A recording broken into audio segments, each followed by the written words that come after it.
My name is Jean Lewis, and I'm 75 years old. 3 weeks ago, I discovered that my children had given away the most precious thing I owned while I was lying unconscious in a hospital bed. They thought they were doing me a favor, cleaning out what they called my old junk. What they didn't know was that hidden within the folds of my wedding dress were diamonds worth over $1 million, sewn there by my late husband's trembling hands on our wedding night 57 years ago. But that's not even the most shocking part of this story. Before we jump back in, tell us where you're tuning in from, and if this story touches you, make sure you're subscribed, because tomorrow, I've saved something extra special for you. What I'm about to tell you will change how you see family, love, and the secrets we keep from the people closest to us. It's a story about betrayal, not just from my children, but from the man I loved most in this world. It's about the lies we tell ourselves to survive heartbreak, and the moment when reality finally catches up with us, no matter how old we are. You see, I spent half a century believing in a fairy tale that never existed. And when my children threw away that wedding dress, they didn't just throw away fabric and lace. They threw away the last thread holding together the most beautiful lie I'd ever told myself. I can still remember every detail of that September morning in 1968. The air smelled like honeysuckle and fresh rain, and the light streaming through. My childhood bedroom window made everything look golden, like we were living inside a dream. I was 22 years old, standing in front of my mother's vanity mirror, watching her pin tiny pearls into my hair with shaking fingers. "You look just like Grace Kelly," she whispered, her eyes already misty with tears she was trying so hard not to shed. Charles is the luckiest man alive. Charles Matthew Lewis. Even now, saying his name out loud feels like touching a wound that never quite healed right.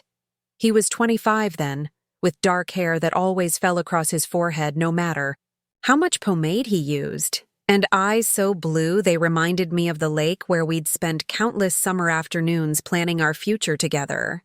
We'd been engaged for 2 years, saving every penny for our wedding and the little house on Maple Street that we'd fallen in love with.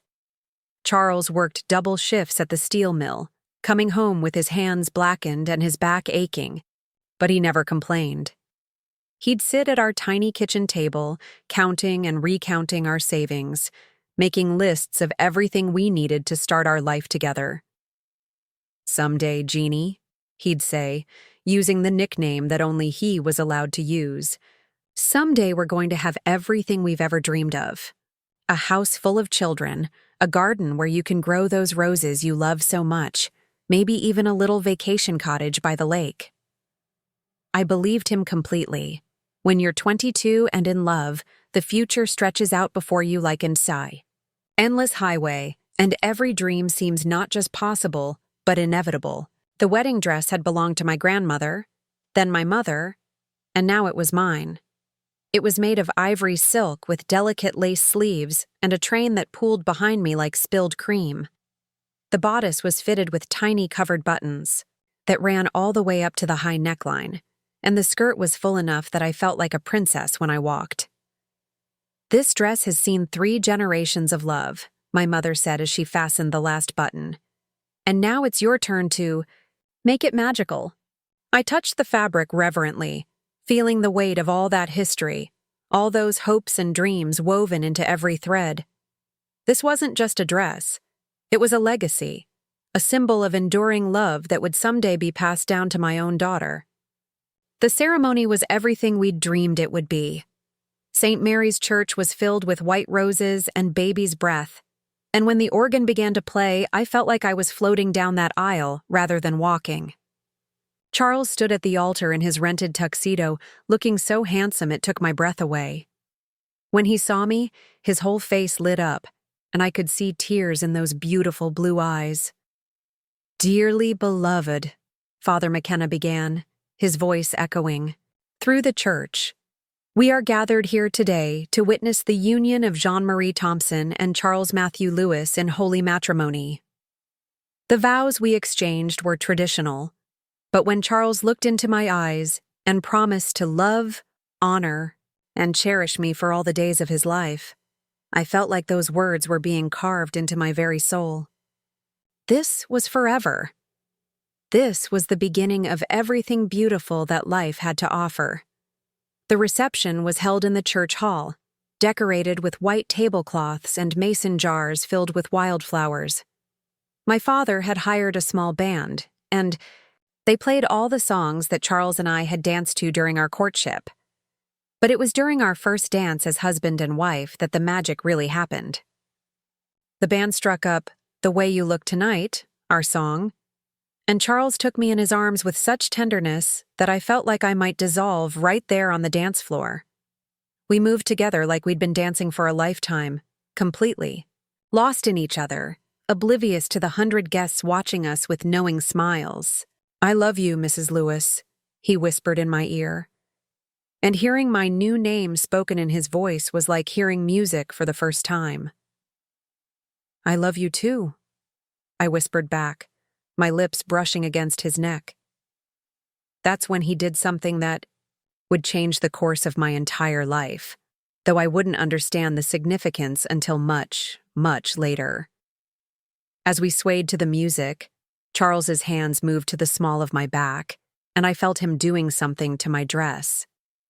At first I thought he was just adjusting the fabric, but then I realized he was actually working at the seams with his fingers, so carefully that no one else could see what he was doing. "What are you doing?" I asked, giggling softly. He pulled back just enough to look into my eyes, and his expression was so serious, so intense, that it stopped my laughter immediately. "I'm giving you our future," he said quietly. "I'm sewing our security right into this dress, where it will be safe, forever." I felt something small and hard slip into the hidden pocket he'd created in the bodice, then another and another. Even in the dim light of the dance floor, I could see the sparkle of diamonds as he worked them into the fabric with the skill of someone who'd planned this moment for months. "Charles, what—" "Family heirlooms," he whispered, his voice barely audible over the music. "Diamonds that have been in my family for generations. My grandmother gave them to me before she died, told me to save them for the woman I'd love for the rest of my life." My heart was racing as I felt the weight of the precious stones settling against my ribs. This wasn't just romantic, it was revolutionary. In 1968, women didn't have the same financial independence they have today. These diamonds represented something more than jewelry. They represented power, security, the ability to take care of ourselves and our future children no matter what happened. "They're worth a fortune," Charles continued, still moving his hands with practiced precision. "Enough to buy 10 houses like the one on Maple Street.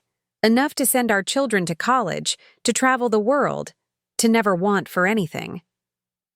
I was crying now, tears of joy and overwhelming love streaming down my cheeks. Not because of the monetary value of what he was giving me, but because of what it represented. Charles was trusting me with his family's most precious possessions. He was making me the keeper of our future, the guardian of our dreams. "Promise me something," he said as the song began to wind down. "Anything. Promise me you'll never tell another soul about this. Not your mother, not your sister, not even our children when they come along. This will be our secret, our insurance policy. As long as these diamonds are hidden in this dress, we'll always have a way to take care of each other."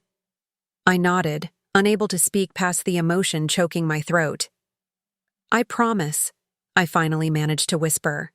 Preparing and narrating this story took us a lot of time, so if you are enjoying it, subscribe to our channel.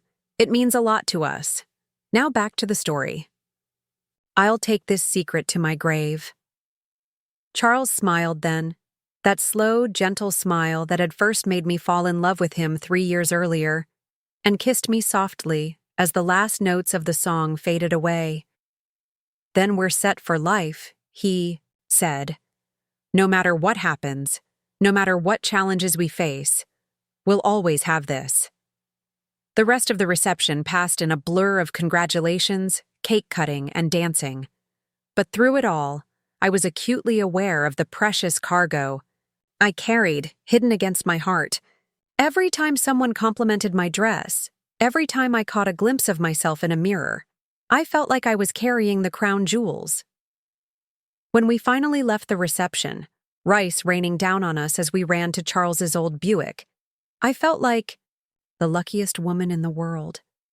Not just because I'd married the man of my dreams, but because I was the keeper of a secret so precious, so significant, that it would bind us together forever. Our honeymoon was a long weekend at a little cabin by Lake Geneva, and I wore that dress for exactly 12 hours before carefully, reverently, hanging it in the tiny closet. Even as I removed it, I could feel the gentle weight of the diamonds against the bodice, and I ran my fingers over the nearly invisible seams where Charles had worked his magic.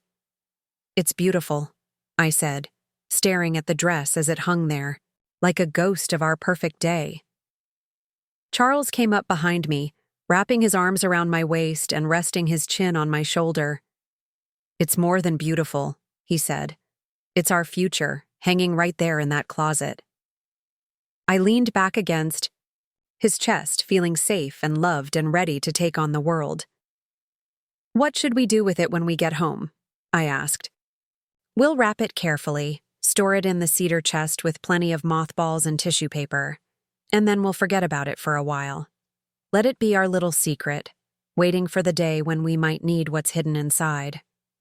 "And if we never need it?" Charles turned me around to face him, his hands cupping my face with infinite tenderness. "Then it will be our gift to our children, or our children's children, the most valuable dowry any bride could ever receive." I kissed him then, pouring all my love and gratitude into that kiss, and we spent the rest of our honeymoon planning the life we were going to build together. We talked about the children we'd have, the trips we'd take, the dreams we'd pursue. Charles wanted to eventually open his own machine shop, and I wanted to go back to school to become a teacher. With the security of those hidden diamonds, anything seemed possible. When we returned home to our little house on Maple Street, the first thing we did was carefully pack away the wedding dress. We wrapped it in acid-free tissue paper, placed it in a cedar chest along with sachets of lavender, and stored it in the bedroom closet like a treasure chest holding our most precious secret. "There," Charles said, closing the chest with a satisfied smile. "Our insurance policy, safe and sound." I remember thinking that this was what real love looked like. Not just the passion and romance, but the practical care, the planning for the future, the way Charles had thought ahead to protect me and the family we'd build together. This was the kind of love that lasted, the kind that grew stronger with each passing year. Over the months and years that followed, we'd sometimes joke about our secret stash. When money was tight, which it often was in those early days, Charles would wink at me and say, "Well, we could always cash in our nest egg." But we never did. Those diamonds were for emergencies, for catastrophes, for the kind of rainy day that would require more than an umbrella.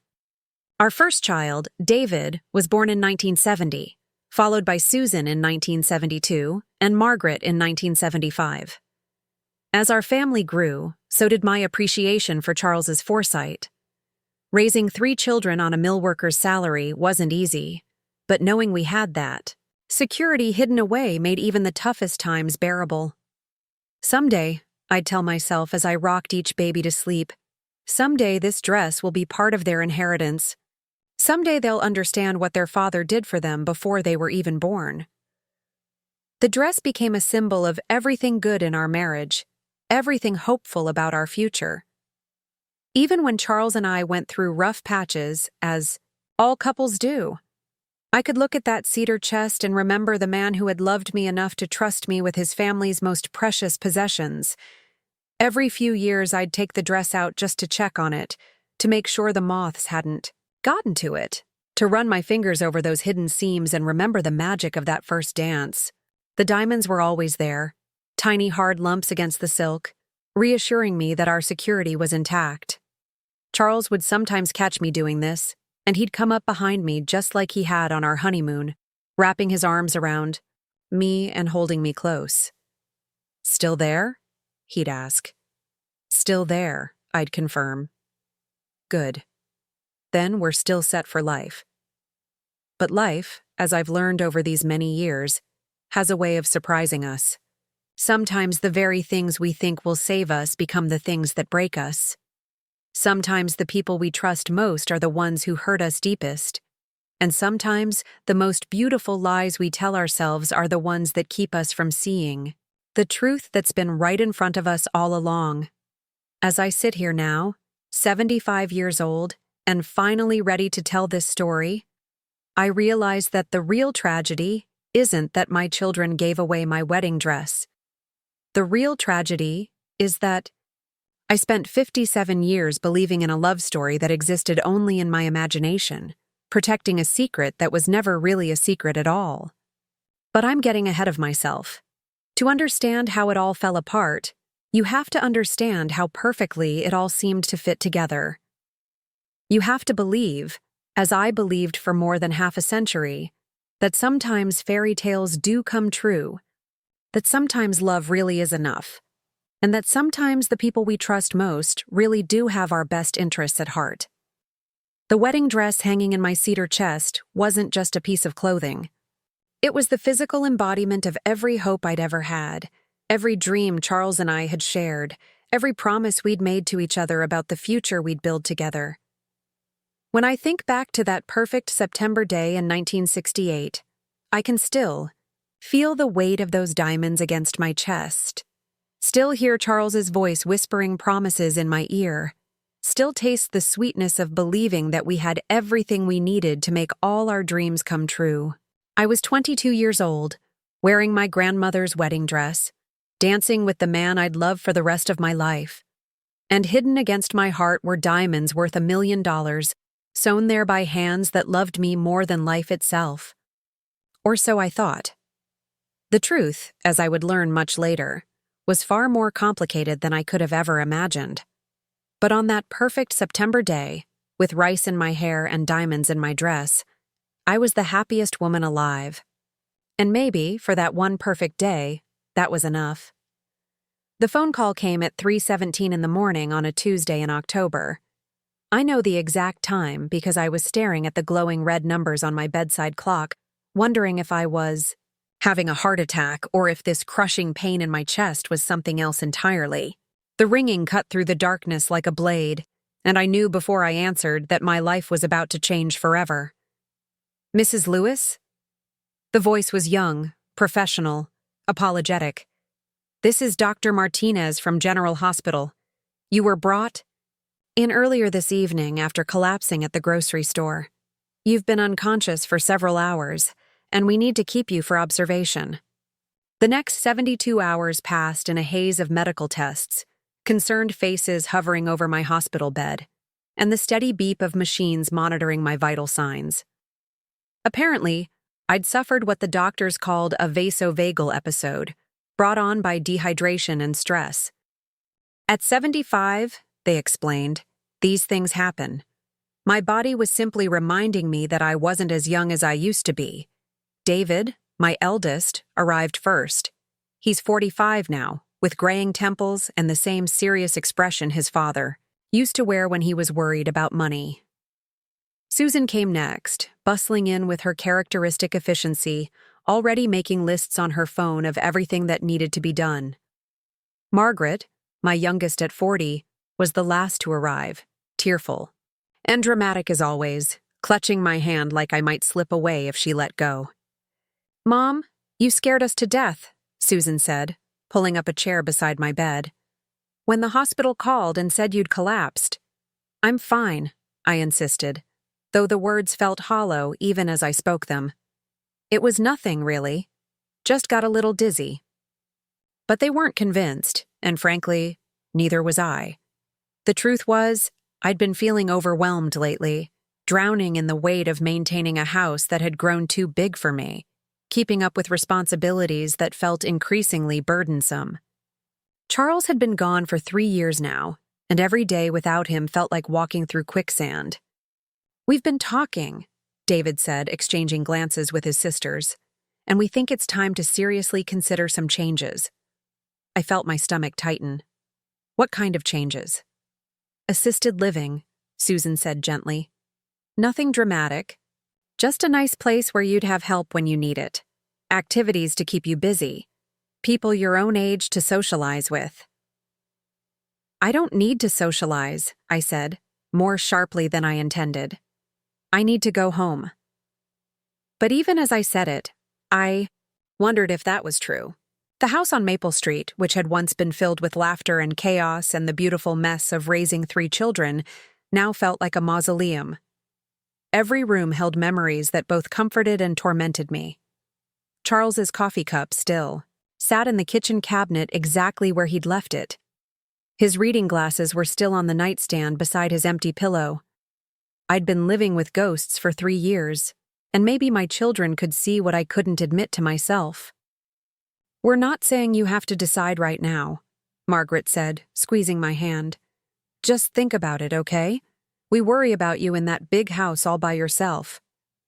I was released from the hospital on Friday afternoon with strict instructions to take it easy, stay hydrated, and follow up with my regular doctor the following week. David drove me home in his spotless BMW, making small talk about his job at the insurance company and his son's upcoming soccer season.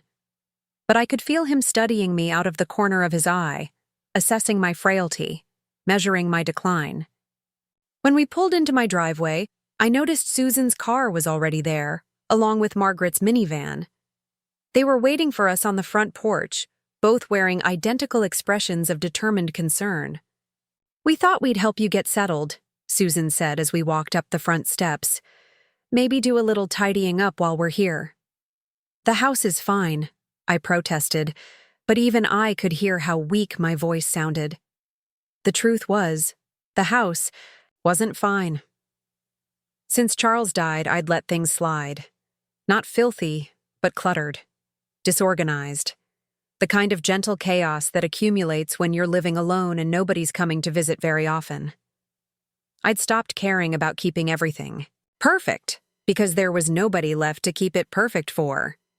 But my children saw something different. They saw danger lurking in every pile of magazines, every box of mementos, every piece of furniture that had been in the same place for decades. They saw an old woman losing her grip on reality, surrounded by the detritus of a life that had grown, too large for her to manage. "Mom, when was the last time you cleaned out these closets?" Susan asked, standing in the doorway of my bedroom with her hands on her hips. I couldn't remember. Months, maybe longer. Since Charles died, I'd avoided going through his things, and gradually my avoidance had spread to everything else. Opening closets meant confronting the weight of all that accumulated history, all those objects that had once meant something, but now just took up space. "I'll get to it," I said, sitting heavily on the edge of my bed. "There's no rush." "But there is a rush," David said, leaning against the doorframe. "Mom, what if you have another episode? What if you fall and can't get up? What if there's a fire and you can't navigate through all this?" Stuff? Stuff. That's what my life had become to them. 57 years of marriage, 3 children raised to adulthood, a lifetime of accumulated memories and treasures and meaningful objects, reduced to stuff that needed to be cleared out before it became a hazard. "We're going to help you," Margaret said with forced cheerfulness. "Think of it as a fresh start. We'll go through everything together, keep what's important, and donate the rest to people who can use it." I wanted to argue, but the hospital stay had drained me of fight. I felt fragile, uncertain, like a china cup that had been glued back, together, but might shatter at the slightest touch. So I nodded weakly and let them begin the systematic dismantling of my life. They started with the guest bedroom, pulling out boxes of Christmas decorations and old photo albums, sorting through linens that hadn't been used in years. I tried to participate, to explain the significance of certain items, but they worked with such brisk efficiency that I couldn't keep up. "Mom, you don't need 12 sets of sheets," Susan said, holding up faded pillowcases that Charles and I had received as wedding gifts. These are practically antiques. Those were from my Aunt Dorothy, I said weakly. She embroidered the edges herself. Susan examined them with the cold assessment of someone who'd never learned to value sentiment over practicality. They're lovely, but look how worn they are. And when was the last time you actually used them? I couldn't answer because I couldn't remember. Since Charles died, I'd been sleeping in the guest room more often than not, unable to bear the emptiness of our king-sized bed. The sheets from Aunt Dorothy had been packed away for years, waiting for special occasions that never seemed to come. "The donation box," Susan declared, and the sheets disappeared into a garbage bag marked "Goodwill" in Margaret's careful handwriting. And so it went, item by item, memory by memory. The ceramic figurines Charles had bought me during our anniversary trips were deemed dust collectors. The books I'd been meaning to read were taking up valuable space. The serving dishes we'd used for every holiday dinner were more than any one person could possibly need. I sat in my chair like a spectator at my own estate sale, watching my children decide which pieces of my life were worth preserving and which could be discarded without consequence. They meant well, I knew that. They were trying to help, trying to make my life simpler and safer. But each item that disappeared into those donation bags felt like another piece of myself being erased. "What about this?" David called from the bedroom closet, and I heard the distinctive sound of the cedar chest being opened. My heart stopped. I tried to stand, to run to the bedroom, but my legs were still shaky from the hospital stay. I could only sit there, frozen, as I heard David's voice change from casual efficiency to puzzled concern. "Mom, what's this old dress doing in here?" "It's just—" I started, but my voice caught in my throat. Susan appeared in the doorway, holding my wedding dress like it was contaminated. The ivory silk looked yellow now, aged and fragile, and the lace sleeves seemed to crumble at her touch. But I could still see the beauty in it, still remember how it had felt to wear it on the most important day of my life. "This is ancient," she said, shaking her head. "Look at the state of it. The silk is deteriorating, and these old mothballs have left stains all over the bodice." "That's my wedding dress," I whispered. "I know, Mom, but—" Susan held it up to the light, and I could see the fabric was indeed fragile, yellowed with age despite my careful storage. "It's not in any condition to be preserved. And honestly, what were you planning to do with it?" What was I planning to do with it? I'd never really thought that far ahead. In my mind, the dress existed in a state of suspended animation, waiting for some undefined future moment when its significance would be revealed. Maybe one of my daughters would want to wear it, or alter it for their own weddings. Maybe I'd pass it down to a granddaughter someday. Maybe it would just remain in the cedar chest forever, a tangible link to the happiest day of my life. But looking at it now through my children's eyes, I could see how foolish that seemed. Susan had worn a modern designer gown for her wedding, sleek and minimalist, nothing like my grandmother's old-fashioned style. Margaret had eloped to Vegas, exchanging vows in a simple sundress at a drive-through chapel. Neither of them had ever expressed any interest in wearing their grandmother's dress, and why would they? It was from another era, a time when women's dreams were smaller and their options more limited.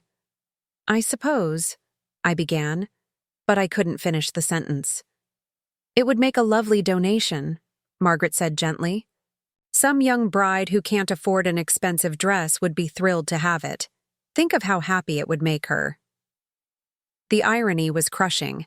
They thought they were being kind, giving my dress to someone who would appreciate it.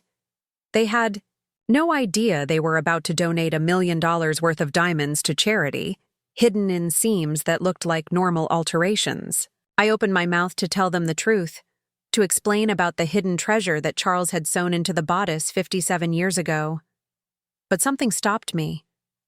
Maybe it was the way they were looking at me. with that mixture of patience and pity that adult children reserve for aging parents who cling too tightly to meaningless objects. Maybe it was the realization that if I told them about the diamonds, they'd think I was delusional, suffering from the kind of fantasy thinking that sometimes accompanies cognitive decline. Or maybe, on some level I wasn't ready to admit, I already knew the truth about those diamonds. Maybe I'd always known deep down that the fairy tale Charles had whispered in my ear during our first dance was just that, a fairy tale. "Mom?" Susan was waiting for my answer, holding the dress like it was already decided. I swallowed hard, tasting the bitterness of defeat. "I suppose you're right. Someone else should have the chance to be happy in it." The relief on their faces was immediate and obvious. Another problem solved, another piece of clutter eliminated, another step toward the simplified life they'd decided I needed.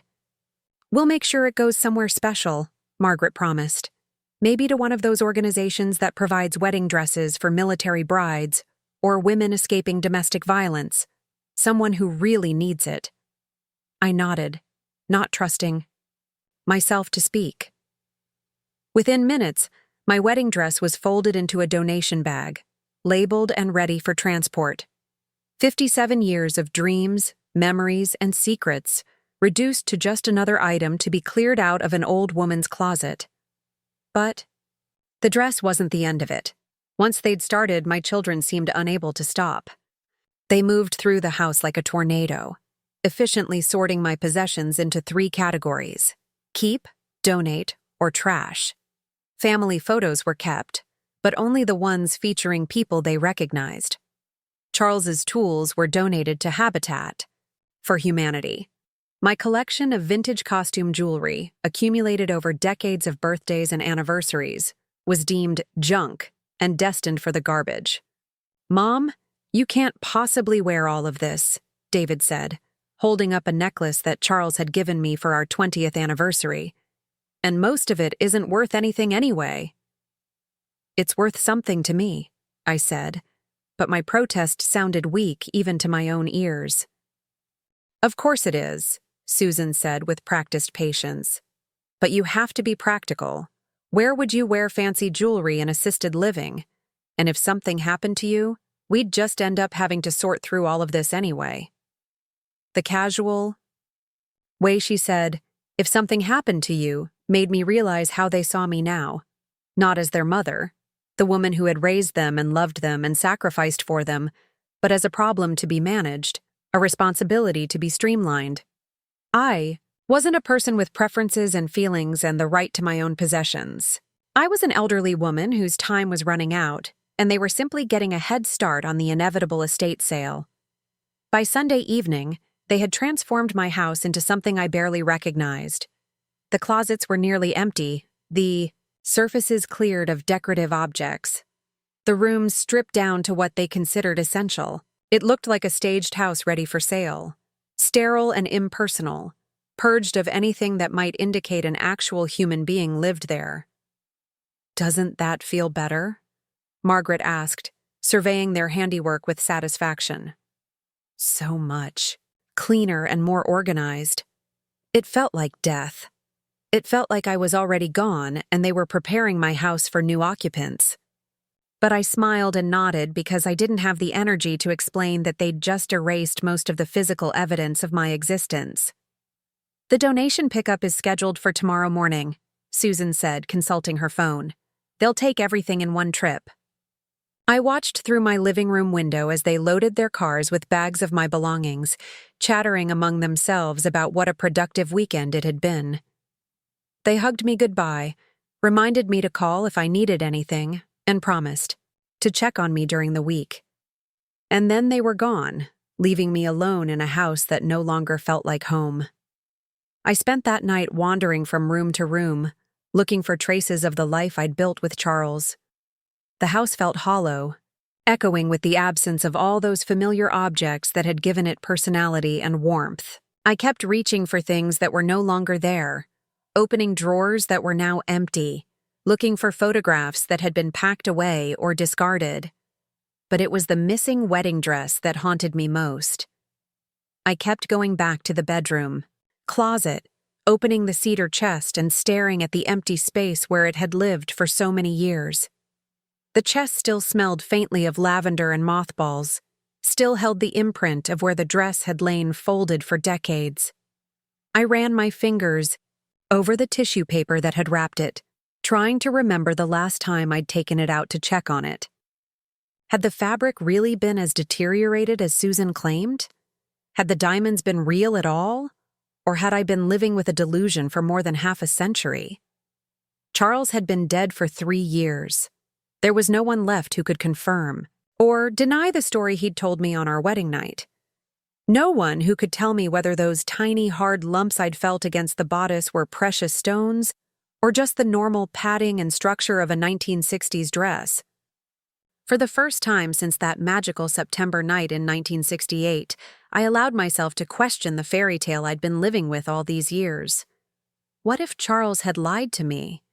What if there had never been any family heirlooms, any hidden fortune, any secret insurance policy against an uncertain future? What if the most beautiful story of my marriage had been nothing more than the desperate fantasy of a young man who wanted to give his bride something precious but had nothing valuable to offer? The thought was so devastating that I couldn't bear to pursue it. Instead, I told myself that the diamonds were real, that they were now on their way to some charity shop where they'd be discovered by accident, creating a miracle for whatever organization received them. Maybe that was part of some larger plan, some cosmic justice that would ensure the treasure found its way to people who truly needed it. But even as I constructed these comforting narratives, a cold certainty was settling in my chest like a stone. My children had given away my wedding dress without knowing what it contained, but maybe they'd given away exactly what they thought they were giving away: an old, deteriorated dress that no one would ever wear again. Maybe there had never been anything hidden inside it except my own desperate need to believe in magic, in love that transcended the ordinary limitations of life, in the possibility that fairy tales could come true if you just believed hard enough. The donation truck arrived at 8 o'clock Monday morning, just as Susan had promised. I watched from my kitchen window as 2 young men loaded bag after bag of my possessions into their vehicle, handling my memories with the casual efficiency of people who do this job every day. My wedding dress was somewhere in those bags, mixed in with old sheets and outdated clothing and all the other detritus of a long life. I thought about running outside, stopping them, demanding my dress back. But what would I say? That it contained $1 million worth of diamonds? They'd think I was having some kind of breakdown, another elderly woman losing touch with reality. So I stood at the window and watched them drive away with 57 years of accumulated dreams, carrying my wedding dress toward whatever fate awaited it. Maybe some young bride would discover it in a thrift shop and fall in love with its vintage charm. Maybe she'd have it altered to fit her own dreams, her own hopes for the future. Maybe she'd be luckier than I was. Maybe her fairy tale would turn out to be real. The phone rang as I was making my morning coffee, and I saw Susan's name on the caller ID. "Hi, Mom. Just checking to make sure the pickup went smoothly." "Yes," I said. "They came right on time." "Good. And how are you feeling about everything? I know it was a lot of change all at once." How was I feeling? Like someone had died. Like I'd been erased from my own life. Like the woman I'd been for 75 years had been systematically dismantled and discarded, leaving behind only the essential components deemed necessary for survival. "I'm fine," I lied. "I'm so glad. You'll see, Mom. This is going to make everything so much easier. And just think, some other family is going to be so grateful for all those donations." "Yes," I agreed. "I'm sure they will be." After I hung up, I poured my coffee and sat at the kitchen table, looking out at the backyard where Charles had planned to plant those roses he'd promised me. He'd never gotten around to it. There had always been something more pressing, more immediate, more practical that demanded his attention. Just like the vacation cottage by the lake he'd dreamed of buying, just like the trips around the world we were going to take someday. Just like all the promises he'd made that seemed so real when he spoke them, but somehow never materialized into actual reality. Maybe that should have been my first clue that the diamond story was just another beautiful promise that would never come true. Maybe I should have demanded to see the stones, to have them appraised, to confirm their existence with something more substantial than faith. But I'd been 22 and in love. And when you're 22 and in love, you believe in magic because you have to. Because without magic, without the possibility that life can be more wonderful than it appears on the surface, what's the point of any of it? Now I was 75 and alone, sitting in a house that no longer felt like mine, having lost the most tangible connection I had to the happiest day of my life. And for the first time in 57 years, I was beginning to wonder if that happy day had been as perfect as I remembered, or if I'd been living with a beautiful lie for so long that I'd forgotten how to tell the difference between what was real and what I desperately wanted to be real. The silence in the house was overwhelming. Without all my familiar objects around me, without the gentle clutter of a life fully lived, every sound seemed amplified. The refrigerator humming, the clock ticking, the floorboards creaking under my feet as I walked from room to empty room. This was what my children wanted for me. This sterile simplicity, this reduction of my existence to only the most basic necessities. They thought they were helping me, but they'd taken away the very things that made life worth living. The memories, the connections, the tangible proof that I had existed and mattered, and built something meaningful with the man I loved. Or thought I loved, or wanted to love, or needed to believe I loved. The questions I'd been avoiding for 3 years, ever since Charles died, were finally forcing themselves to the surface. Had our marriage been as perfect as I remembered? Had Charles been the devoted husband I'd painted him to be in my memories? Had the fairy tale I'd been telling myself for more than half a century been based on reality, or on the desperate need to believe that my life had meaning and purpose and lasting value? As I sat in my stripped-down kitchen, drinking coffee from a cup that had somehow survived my children's purge, I realized that losing the wedding dress might be the least of my problems. The real question wasn't whether there had been diamonds hidden in the fabric. The real question was whether I was ready to face the truth about Charles, about our marriage, about the stories I'd been telling myself to make sense of a life that might not have been as beautiful as I needed it to be. But those revelations would have to wait. First, I had to figure out how to live in this hollow version of my home, how to exist without the comfort of familiar objects and cherished possessions. I had to learn how to be Jean Lewis without all the external props that had helped define who I was for 3/4 of a century. And somewhere out there, in a donation center or thrift shop or charity organization, my wedding dress was beginning its own new chapter, carrying with it whatever secrets Charles had or hadn't sewn into its folds 57 years ago.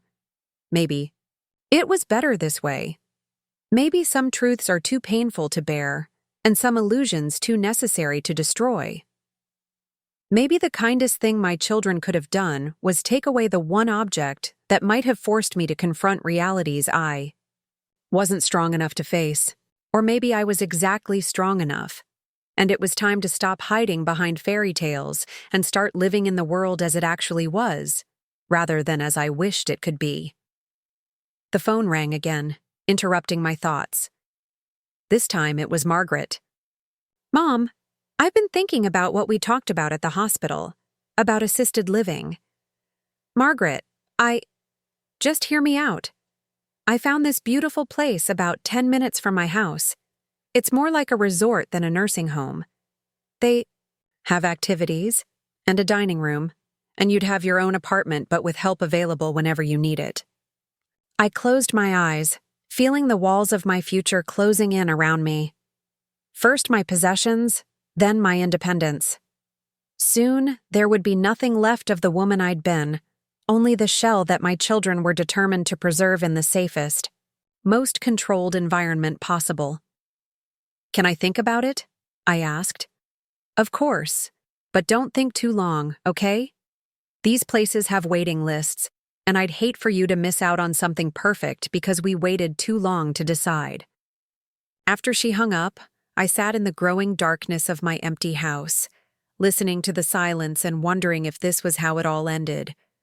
Not with the dramatic revelation of hidden treasure, not with the vindication of a lifetime of faith in love and magic, but with the quiet surrender of an old woman who'd run out of fight. Maybe tomorrow I'd have the courage to ask the hard questions, to demand the difficult truths. Maybe tomorrow I'd be strong enough to face whatever reality was waiting for me on the other side of 57 years of beautiful illusions. But tonight, I just wanted to sit in my kitchen and remember what it had felt like to be 22 years old, wearing my grandmother's wedding dress, dancing with a man who promised me the world and made me believe, for one perfect moment, that fairy tales could come true, even if they couldn't, even if they never could. Even if the most beautiful lie is sometimes the only thing that makes an ordinary life bearable. The sleepless nights began 3 days after the donation truck disappeared down my street. I'd lie in bed staring at the ceiling, my mind racing, with calculations I should have made decades ago. If Charles had really sewn diamonds worth $1 million into my wedding dress, why had we struggled to pay for David's college tuition? Why had we taken out a second mortgage when Susan needed surgery for her appendix?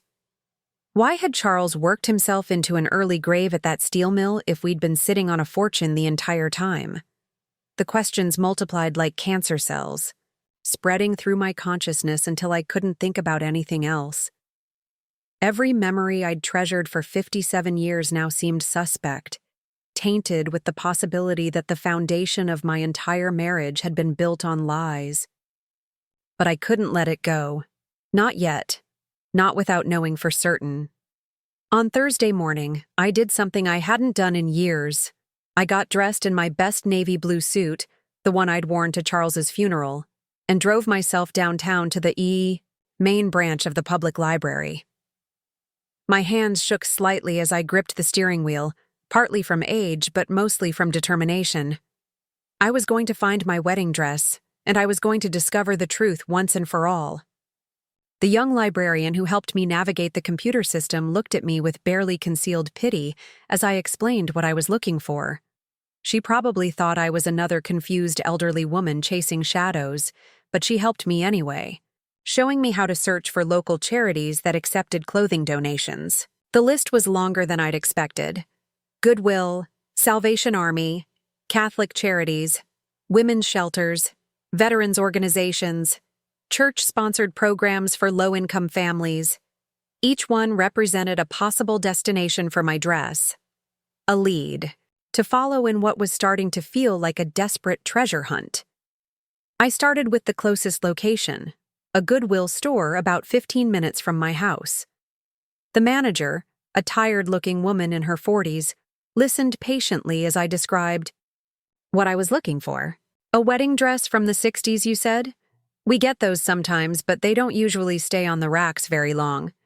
Vintage wedding gowns are popular with young brides who want something unique.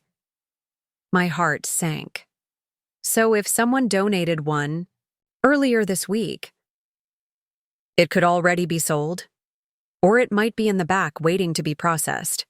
These things can take a few days to get from donation to the sales floor. She led me through the store, past racks of mismatched clothing and shelves of household items that looked disturbingly familiar. I recognized a ceramic vase that had belonged to my mother, a set of bookends that Charles had given me for our 10th anniversary. Seeing my possessions scattered among strangers' cast-offs made me feel like I was viewing my own estate sale. But there was no wedding dress. Not on the racks, not in the dressing rooms, not anywhere I could see. "I'm sorry," the manager said. "Maybe try our other locations, or some of the smaller charity shops. Sometimes donations get redistributed to different organizations based on what they specialize in." I spent the rest of the day driving from store to store, describing my dress to volunteers and employees who all gave me the same sympathetic but ultimately unhelpful responses. No one had seen a vintage wedding gown from the 1960s. No one could tell me where it might have ended up. No one seemed to understand why finding this particular dress was so important to an old woman who should probably be home taking her afternoon medications instead of wandering around thrift shops like a woman possessed. By the time I returned home that evening, my feet ached and my head was pounding. But something had shifted inside me during those hours of searching. For the first time since Charles died, I felt like I had a purpose, a mission that belonged to me alone. My children might have stripped away my possessions and tried to control my future, but they couldn't stop me from pursuing the truth about my past. The next morning, I expanded my search. I called every organization on the list I'd compiled. At the library, describing my dress over and over again to receptionists and volunteers who probably thought I was losing my mind. Most of them took down my information and promised to call if anything matching that description came through their doors. A few suggested that I check back in a week or two after they'd had time to process their recent donations. But it was the call to Sacred Heart Catholic Church that changed everything. A wedding dress from the 1960s? The woman on the phone sounded intrigued rather than dismissive. Actually, that rings a bell. We had a young woman come in yesterday asking about vintage dresses for her upcoming wedding. She's on a very tight budget, poor thing, and she was hoping we might have something appropriate. My pulse quickened. Did she find anything? Well, I'm not supposed to give out personal information about our clients, but let me see if I can reach her. She was so excited about the dress she tried on, said it was exactly what she'd been dreaming of. I gave the woman my contact information and spent the rest of the day pacing my empty house, alternating between hope and dread. What would I say if this young bride had my dress? How could I explain that I needed it back without sounding completely insane? The call came at 6:30 that evening. Mrs. Lewis? This is Sarah Martinez. The lady at Sacred Heart gave me your number. She said you're looking for a wedding dress that might have been donated this week?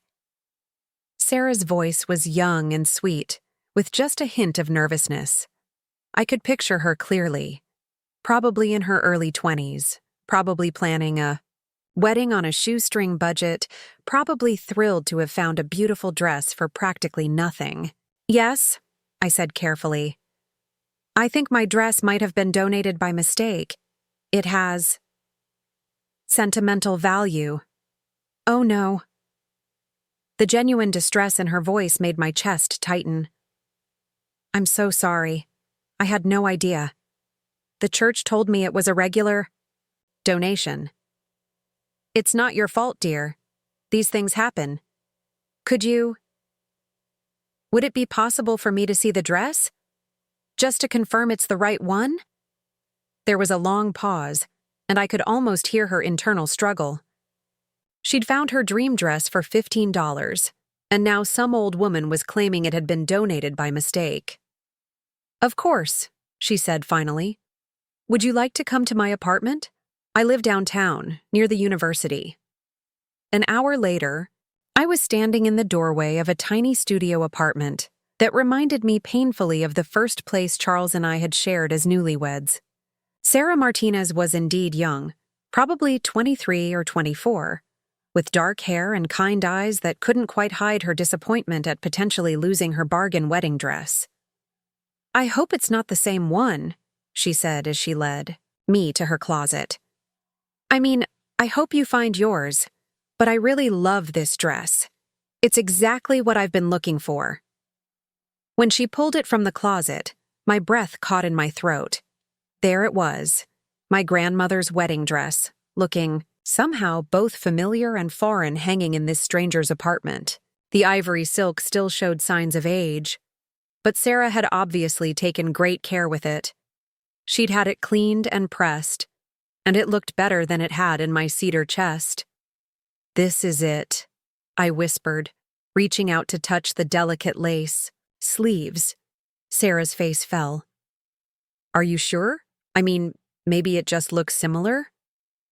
But I was already running my fingers over the bodice, searching for those nearly invisible seams where Charles had supposedly hidden our fortune. My hands moved, automatically to the spots I remembered, the places where I'd felt those tiny, hard lumps for so many years.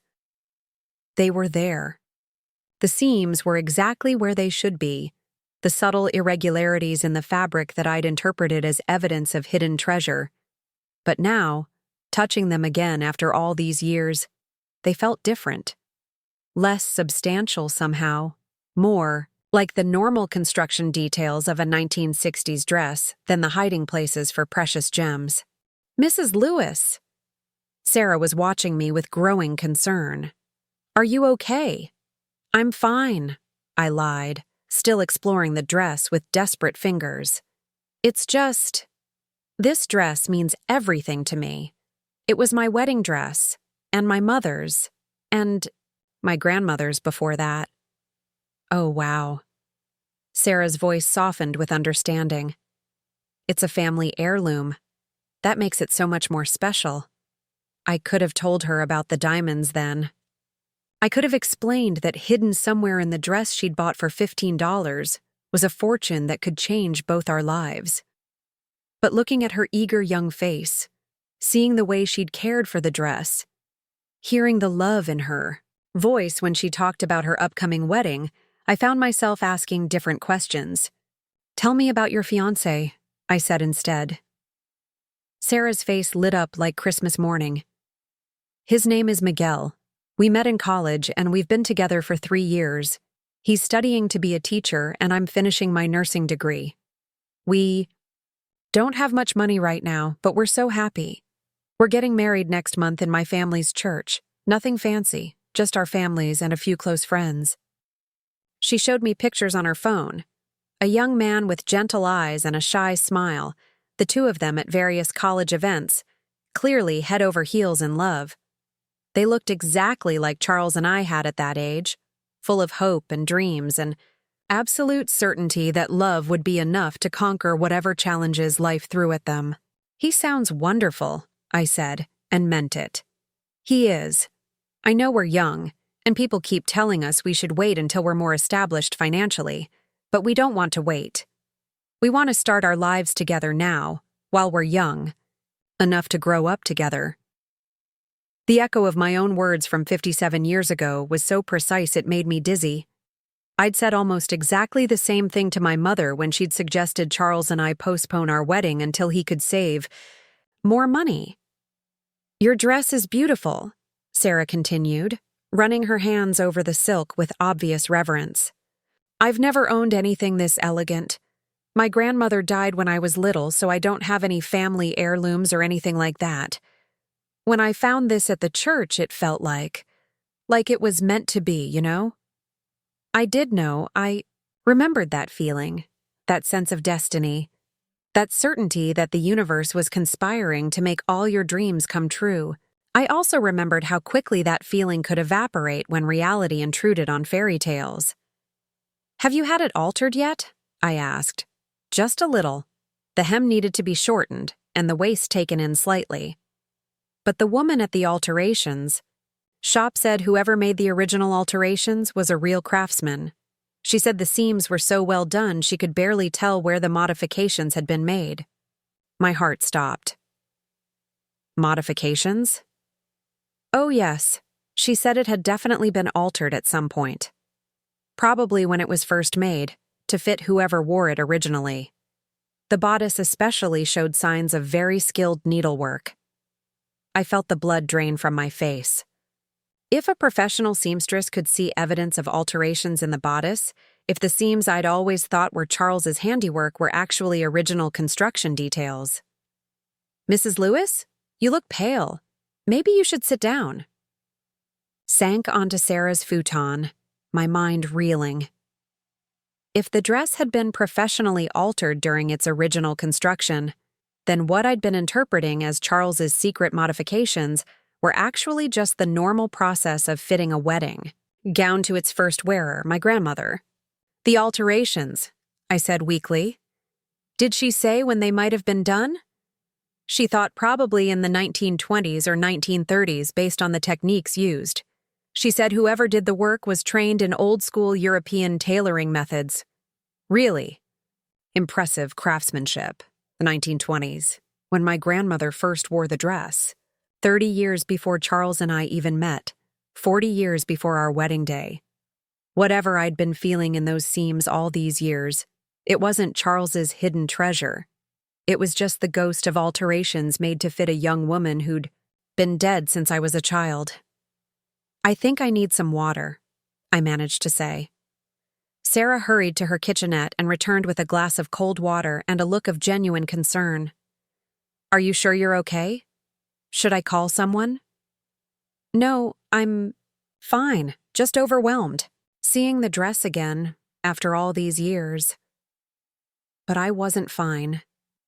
I was drowning in the realization that everything I'd believed about my marriage, about Charles, about the secret that had defined our relationship for 57 years, was built on a foundation of wishful thinking and self-deception. Charles had never sewn diamonds into my wedding dress. There had never been any family heirlooms, any hidden fortune, any secret insurance policy against an uncertain future. On our wedding night, when he'd whispered about giving me our security, he'd been acting out a romantic fantasy, probably, improvising a beautiful lie to make our simple ceremony feel more magical. And I'd believed him. Not just for a few years, not just until reality proved otherwise, but for my entire married life. I'd built our whole relationship around the secret we supposedly shared, the treasure that proved how much he trusted me, the evidence that our love was special enough to warrant its own fairy tale. "Mrs. Lewis?" Sarah was kneeling beside the futon now, her young face creased with worry. "Do you want me to call a doctor? Or maybe your family?" "No," I said quickly. The last thing I needed was my children finding out I'd been chasing Phantom. Diamonds around the city like some delusional old woman. "I'm fine, really, just tired." But as I sat in that tiny apartment, looking at my wedding dress hanging in a stranger's closet, I realized that tired was an understatement. I was exhausted by the weight of maintaining a beautiful lie for more than half a century. I was worn out from loving a man who might never have existed, at least not in the way I'd constructed him in my memory. "The dress looks beautiful on you," I said to Sarah, forcing myself to focus on her rather than on my own crumbling worldview. "You should keep it." "But it's your family heirloom. I couldn't possibly—" "It belongs with someone who believes in fairy tales," I said, surprised by the steadiness of my own voice. "Someone who still thinks love can conquer anything, that dreams come true if you just want them badly enough." Sarah studied my face with the intensity of someone trying to read between lines she didn't fully understand. "Don't you believe in that anymore?" The question hung in the air between us like a challenge. Did I believe in fairy tales? Did I still think love could conquer anything? Had I ever really believed it, or had I just been desperate enough to pretend? "I believed in it once," I said finally. "Maybe that's enough. Maybe believing in something beautiful, even if it isn't real, has its own kind of value." "But love is real," Sarah said with the fierce conviction of someone who'd never had her heart truly broken. "Miguel and we don't have much money. And we're facing a lot of challenges, but what we have together is absolutely real. It's the most real thing in my life."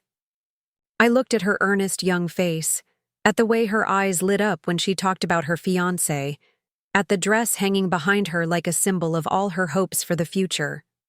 She was exactly where I'd been 57 years ago, standing at the beginning of what she believed would be a lifelong love story. Maybe she was right. Maybe Miguel really was her soulmate. Maybe their love really would last forever. Maybe they really would grow old together, surrounded by children and grandchildren, who would tell stories about their epic romance. Or maybe she'd end up like me, 75 years old and alone, discovering that the man she'd trusted with her whole heart had been feeding her beautiful lies since their very first dance. But that was her journey to make, her story to write, her heart to risk on the possibility that this time, against all odds, the fairy tale might actually come true. "You're right," I said, standing up from the futon with effort. "Love is real, and this dress belongs with someone who knows that." "Are you sure? I feel terrible taking your grandmother's dress." "My grandmother would have loved you," I said, and realized it was true. She would have wanted her dress to be worn by someone who understood its magic. Sarah hugged me then, this virtual stranger who was about to walk down the aisle in the dress that had defined my entire adult life. I held her close, breathing in the scent of her shampoo, feeling the warmth of her young body, trying to remember what it felt like to be that certain about anything. "Will you come to the wedding?" she asked as I prepared to leave. "I know it's crazy, but I feel like you should be there. Like the dress would want you to be there." The invitation caught me off guard. The idea of watching another young woman marry her Prince Charming while wearing my grandmother's dress, of witnessing another couple promise to love each other forever, of seeing the beginning of what might be another beautiful lie, was almost unbearable. "I don't think I can," I said gently. "But I'll be thinking of you. I'll be hoping that your story has a happier ending than mine." Sarah walked me to the door, still wearing that slightly confused expression of someone who sensed there were deeper currents in our conversation than she could fully understand. "Mrs. Lewis, can I ask you something?" "Of course." "Earlier, when you were touching the dress, you seemed to be looking for something specific, like you expected to find something hidden in it." I paused with my hand on the doorknob, debating whether to tell her the truth. In the end, I decided she deserved to know what she was inheriting along with the dress.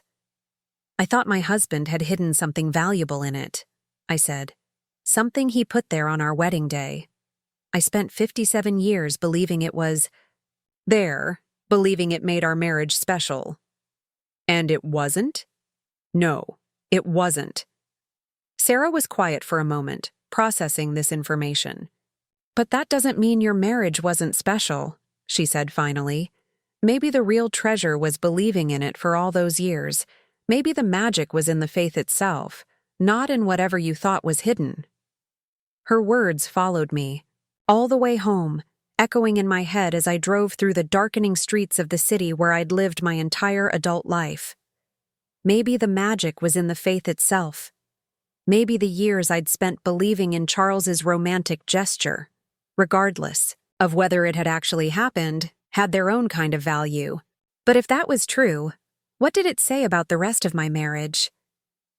How much of what I remembered as love had actually been love, and how much had been my own desperate need to believe in something beautiful? By the time I pulled into my driveway, I felt like I'd aged another decade. The house looked smaller somehow, more fragile, as if it might collapse under the weight of all the illusions I'd been carrying around for so many years. Inside, the silence was deafening. Without my familiar possessions to distract me, without the comfort of objects that held happy memories, I was forced to confront the possibility that my entire understanding of my own life had been wrong. Made myself a cup of tea and sat at the kitchen table, staring out at the backyard where Charles had never planted those roses, thinking about the vacation cottage he'd never bought, remembering all the promises he'd made that had somehow never materialized into reality. Had he meant any of it? Had he ever intended to follow through on the dreams he'd shared with me? Or had he just been telling me what I wanted to hear? Had our marriage been a partnership between equals? Or had I been the devoted wife of a man who'd learned early on that I'd believe anything he told me as long as it sounded romantic enough? The questions multiplied in the darkness of my kitchen, spreading like shadows as the sun set and left me alone with the ruins of everything I'd thought I knew about love, about marriage, about the man I'd spent 54 years calling my soulmate. Tomorrow, I'd have to figure out how to rebuild my understanding of my own life. Tomorrow, I'd have to decide whether the woman I'd been for 75 years was worth preserving, or whether it was time to start over from scratch. But tonight, I just sat in my empty house and mourned the death of a fairy tale that had never been real in the first place, wondering if the capacity to believe in magic was a gift or a curse, and whether it was possible to love someone authentically when the foundation of that love was built on beautiful lies. Outside, the wind picked up, rattling the windows and reminding me that winter was coming, that another season was ending, that time kept moving forward whether we were ready or not. And somewhere across town, a young woman named Sarah was probably trying on my grandmother's wedding dress one more time, spinning in front of her mirror and dreaming about the life she was going to build with the man she loved. I hoped her dreams would prove more durable than mine had been. I hoped she'd chosen better than I had, or been luckier, or simply lived in a time when fairy tales were more likely to come true. But mostly, I hoped she'd never have to sit alone in an empty house at 75, wondering if the most beautiful story of her life had been nothing more than an elaborate fiction designed to make ordinary love feel extraordinary. The phone rang, interrupting my thoughts. Margaret's name appeared on the caller ID, and I considered not answering. I wasn't ready to explain where I'd been, what I'd discovered, or how thoroughly my world had shifted in the space of a single afternoon. But I answered anyway, because what else was there to do? "Hi, Mom. Just checking in. How was your day?" "Fine," I lied, the word coming so easily it scared me. "Quiet. Good. You need quiet. You need to rest and take care of yourself." "Yes," I agreed. "I suppose I do." After I hung up, I realized that lying to my children had become as automatic as breathing. Just like lying to myself had been for 57 years. Just like accepting beautiful lies from Charles had been for the duration of our marriage.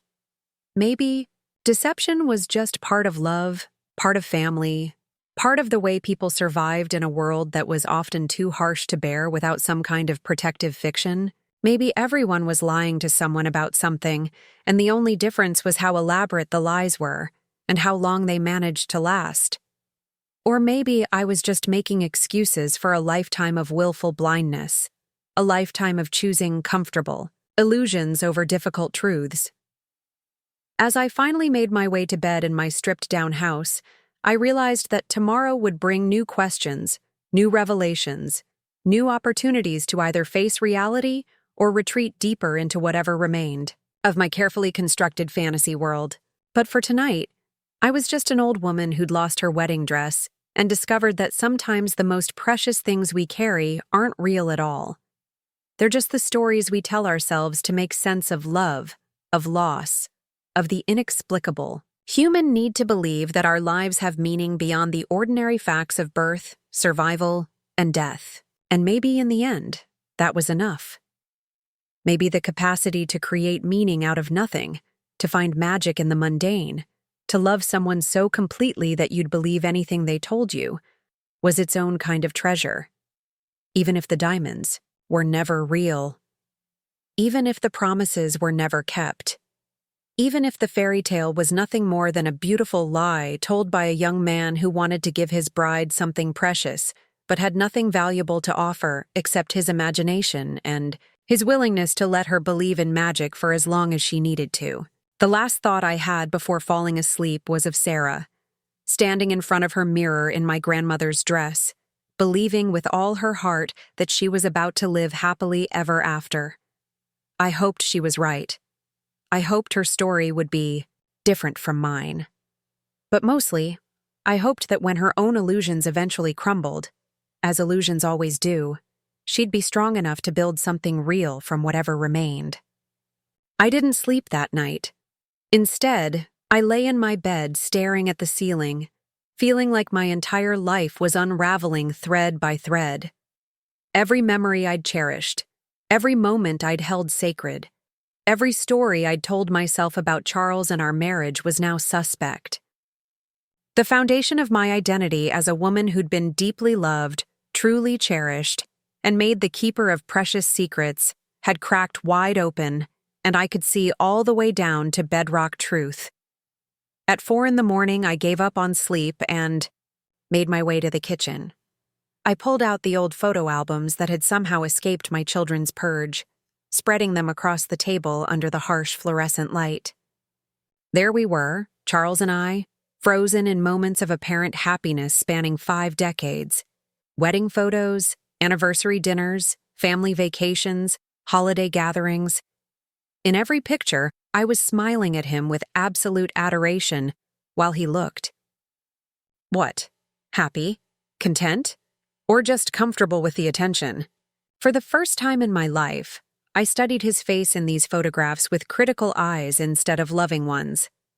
What I saw there wasn't the devoted husband of my memories, but a man who seemed somehow detached from the moments we were supposedly sharing. Even in our wedding photos, there was something in his expression that I'd never noticed before. A distance, a guardedness, as if part of him was always somewhere else. How had I missed it for so long? How had I looked at this face for 54 years and seen only what I wanted to see? The answer came to me with devastating clarity. I'd been an accomplice in my own deception. From the very beginning, I'd been so desperate to believe in our fairy tale romance that I'd willingly ignored any evidence that contradicted the story I wanted to live. Charles hadn't forced me to believe in hidden diamonds or family heirlooms or secret treasures. He'd simply told me what I was already longing to hear, and I'd done the rest of the work myself. I closed the photo albums and made coffee with shaking hands, trying to process this new understanding of my own complicity. All these years, I'd thought of myself as the faithful keeper of Charles's secrets, the devoted wife who'd been entrusted with something precious. But the truth was far more pathetic. I'd been a woman so hungry for magic that I'd created it out of nothing, and then spent decades protecting my own delusion. The phone rang at 7:30. David's name appeared on the screen, and I almost didn't answer. The last thing I needed was another conversation about assisted living, or my declining ability to take care of myself. But avoiding my children had become impossible since my hospital stay. They checked on me with the persistence of concerned wardens, monitoring my every move for signs of further deterioration. "Morning, Mom. How are you feeling today?" "Fine," I said automatically, the lie sliding out before I could stop it. "I was thinking I might come by this afternoon. Maybe we could go through some more of Dad's papers, start getting his affairs completely settled." Charles's papers, documents and files that might hold answers to questions I was only now brave enough to ask.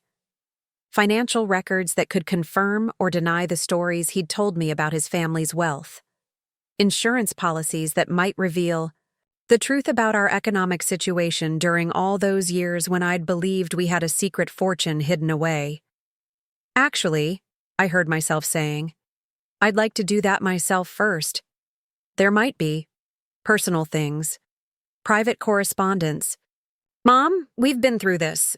You don't need to handle everything alone anymore. We're here to help." But I wasn't ready for their help. Not yet. Not until I understood what I was dealing with, what other illusions might be waiting to shatter under closer examination. "Just give me a few days," I said. "Please." David sighed, the sound carrying all his frustration with an aging mother who refused to accept her limitations. "Okay, but promise me you'll call if you need anything, and don't try to lift heavy boxes by yourself." After he hung up, I sat in my kitchen planning an archaeological expedition into my own life. Charles's study had been off limits since he died, maintained exactly as he'd left it, like a shrine to our lost love. But now I needed to excavate the real man from beneath the romantic hero I'd constructed in my memory.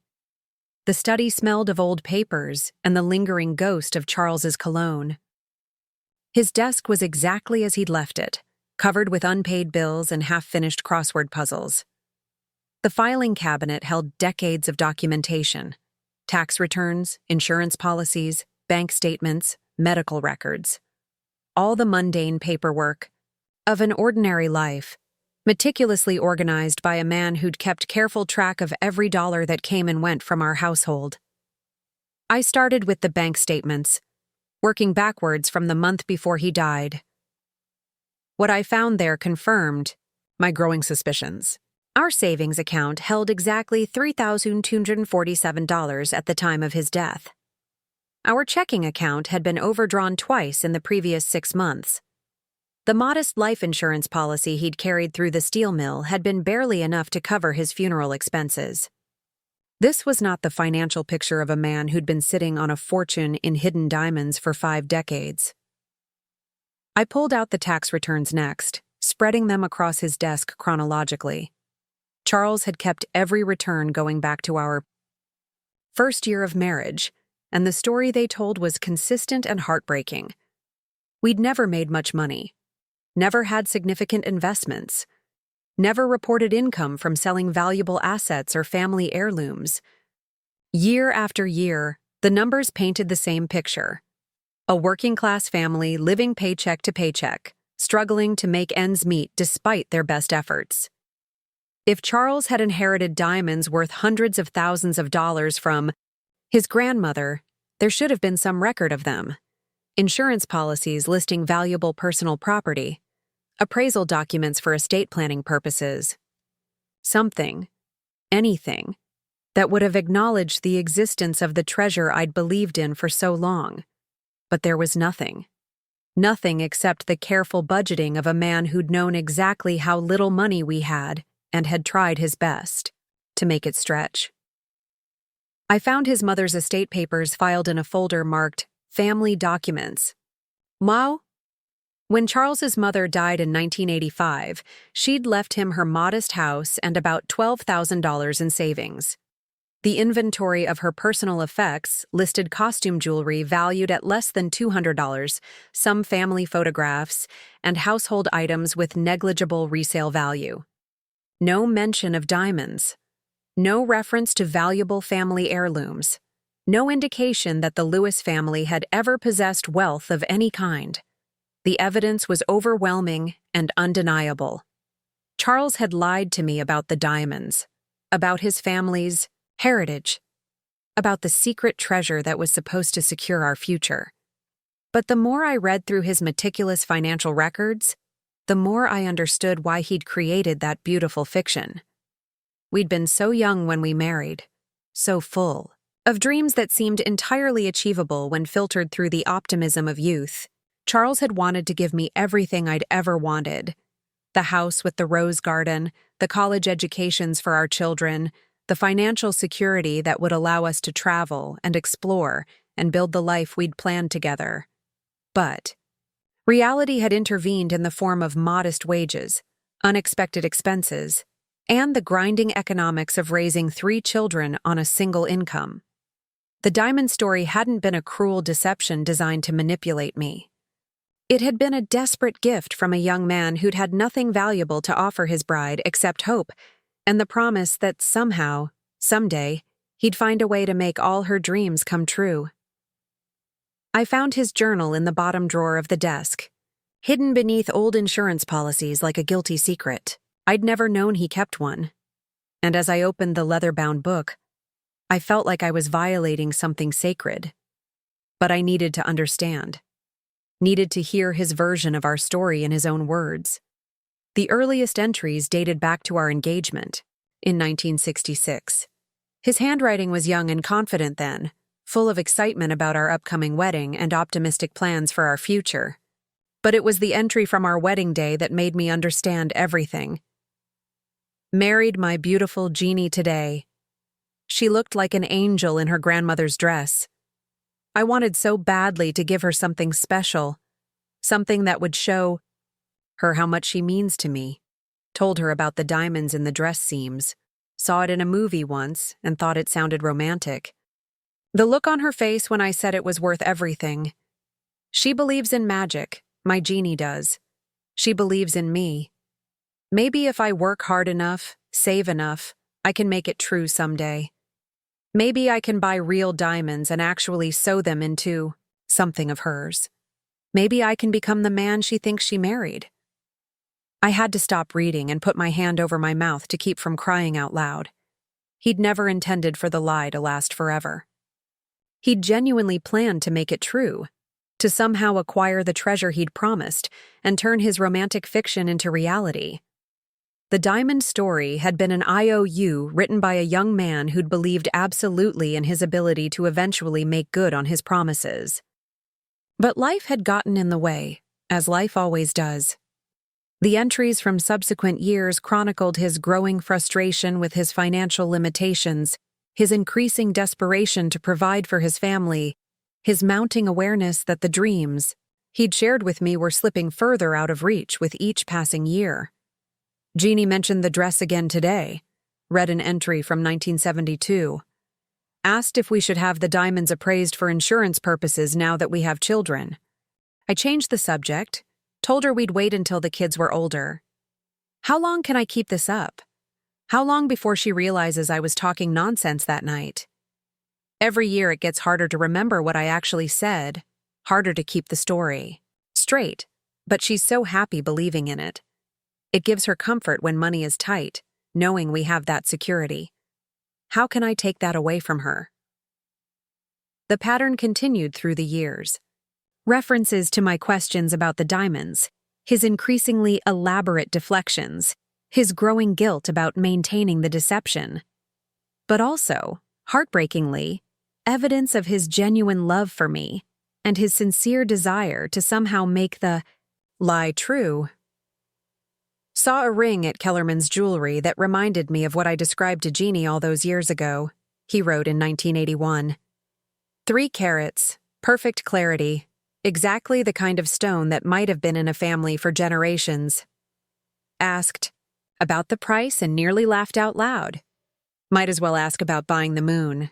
But someday, somehow, I'm going to find a way to give her everything I promised. By the 1990s, the tone of his entries had changed.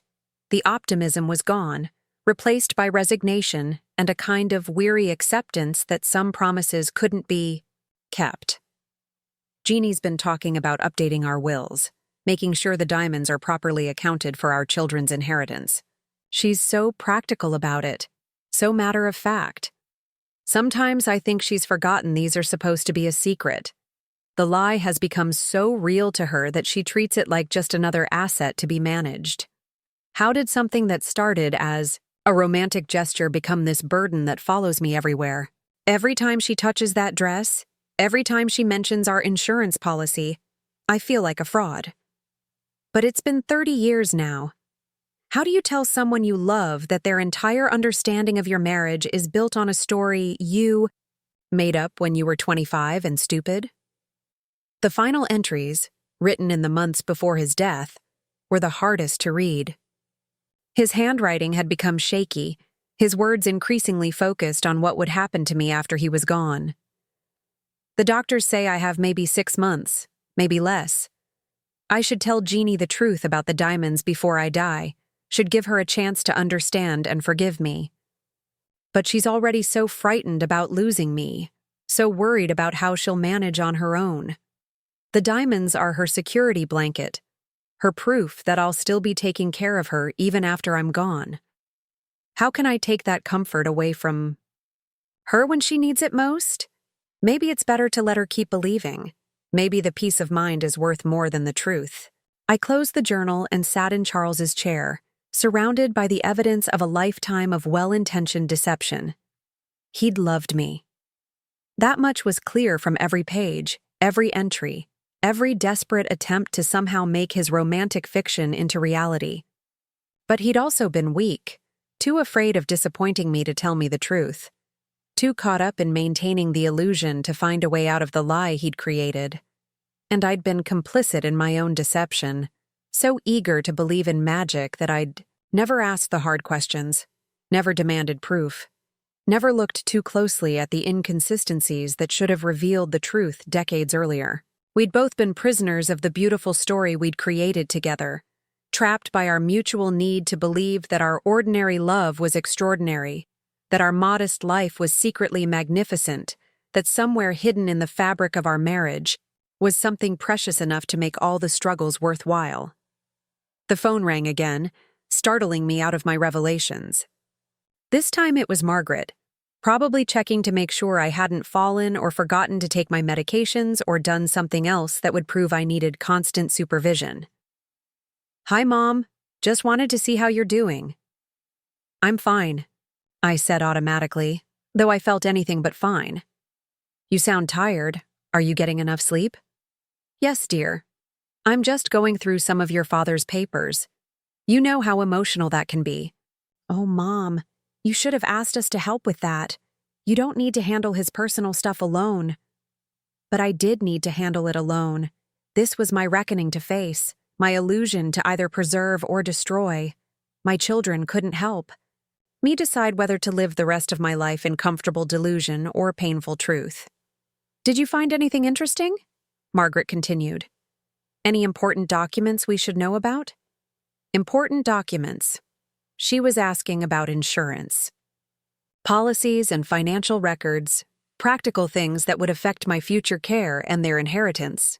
She had no idea I'd just discovered that the foundational story of my marriage had been a complete fabrication. "Nothing significant," I lied. "Just the usual paperwork."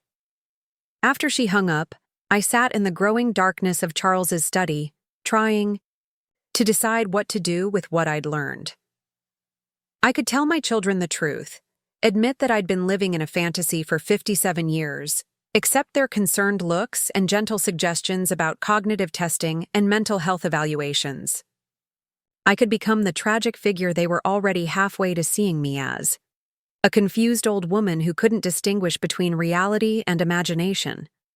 Or I could keep Charles's secret as he'd kept it, protect the beautiful lie for whatever years I had left, let myself die believing in the magic even though I now knew it was just smoke and mirrors.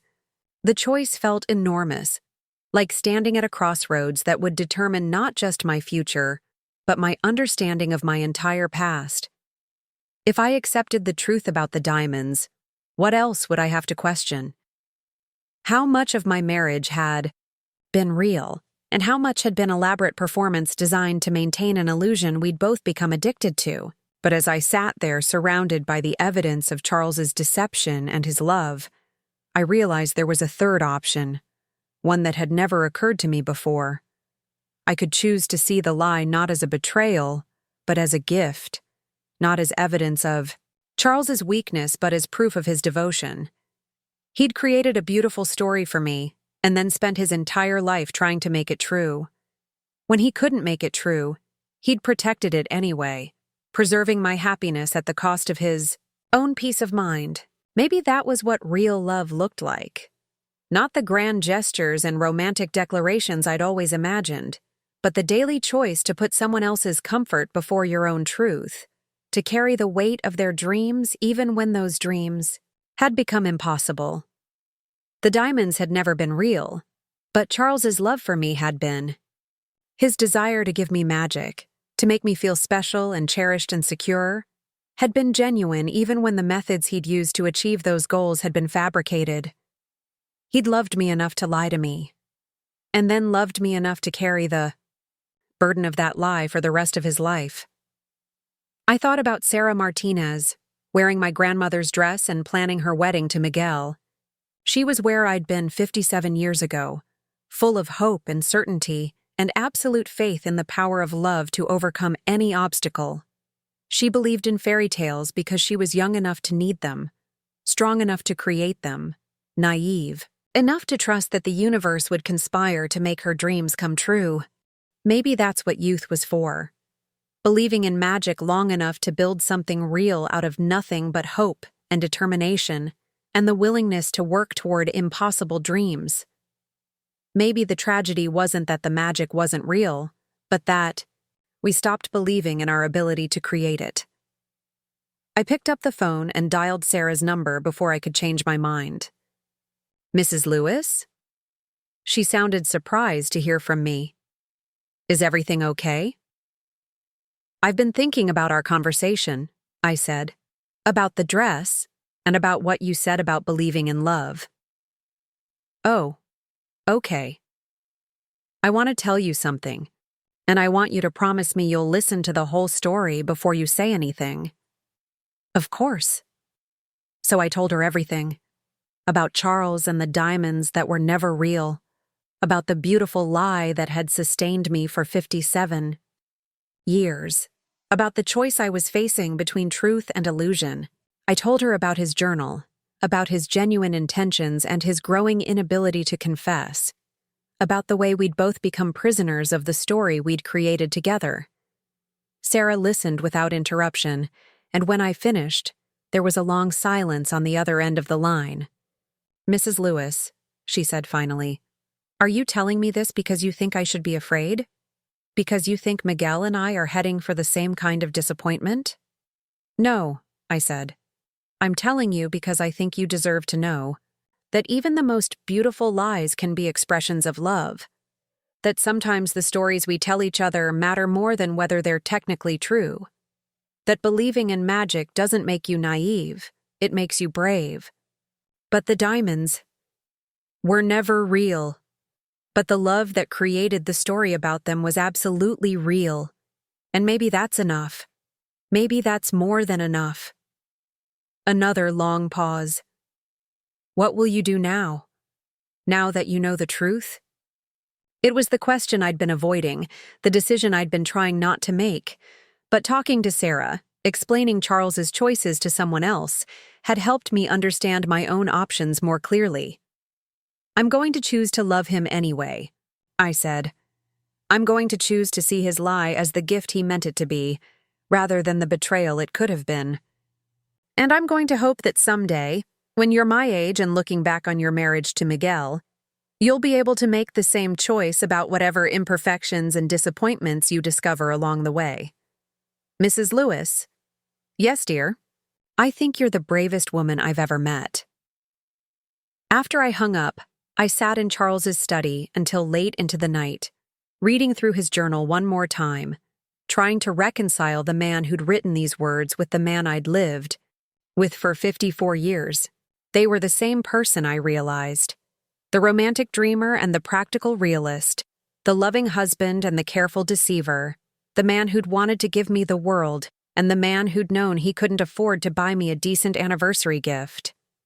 Charles had been human in all the ways that matter, flawed and loving, weak and devoted, capable of both beautiful gestures and terrible mistakes.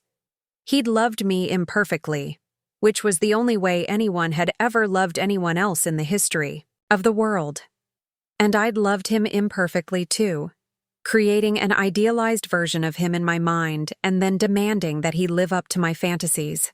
I'd been so busy being the keeper of his secrets that I'd never really seen him clearly, never allowed him to be anything less than the Prince Charming I'd needed him to be.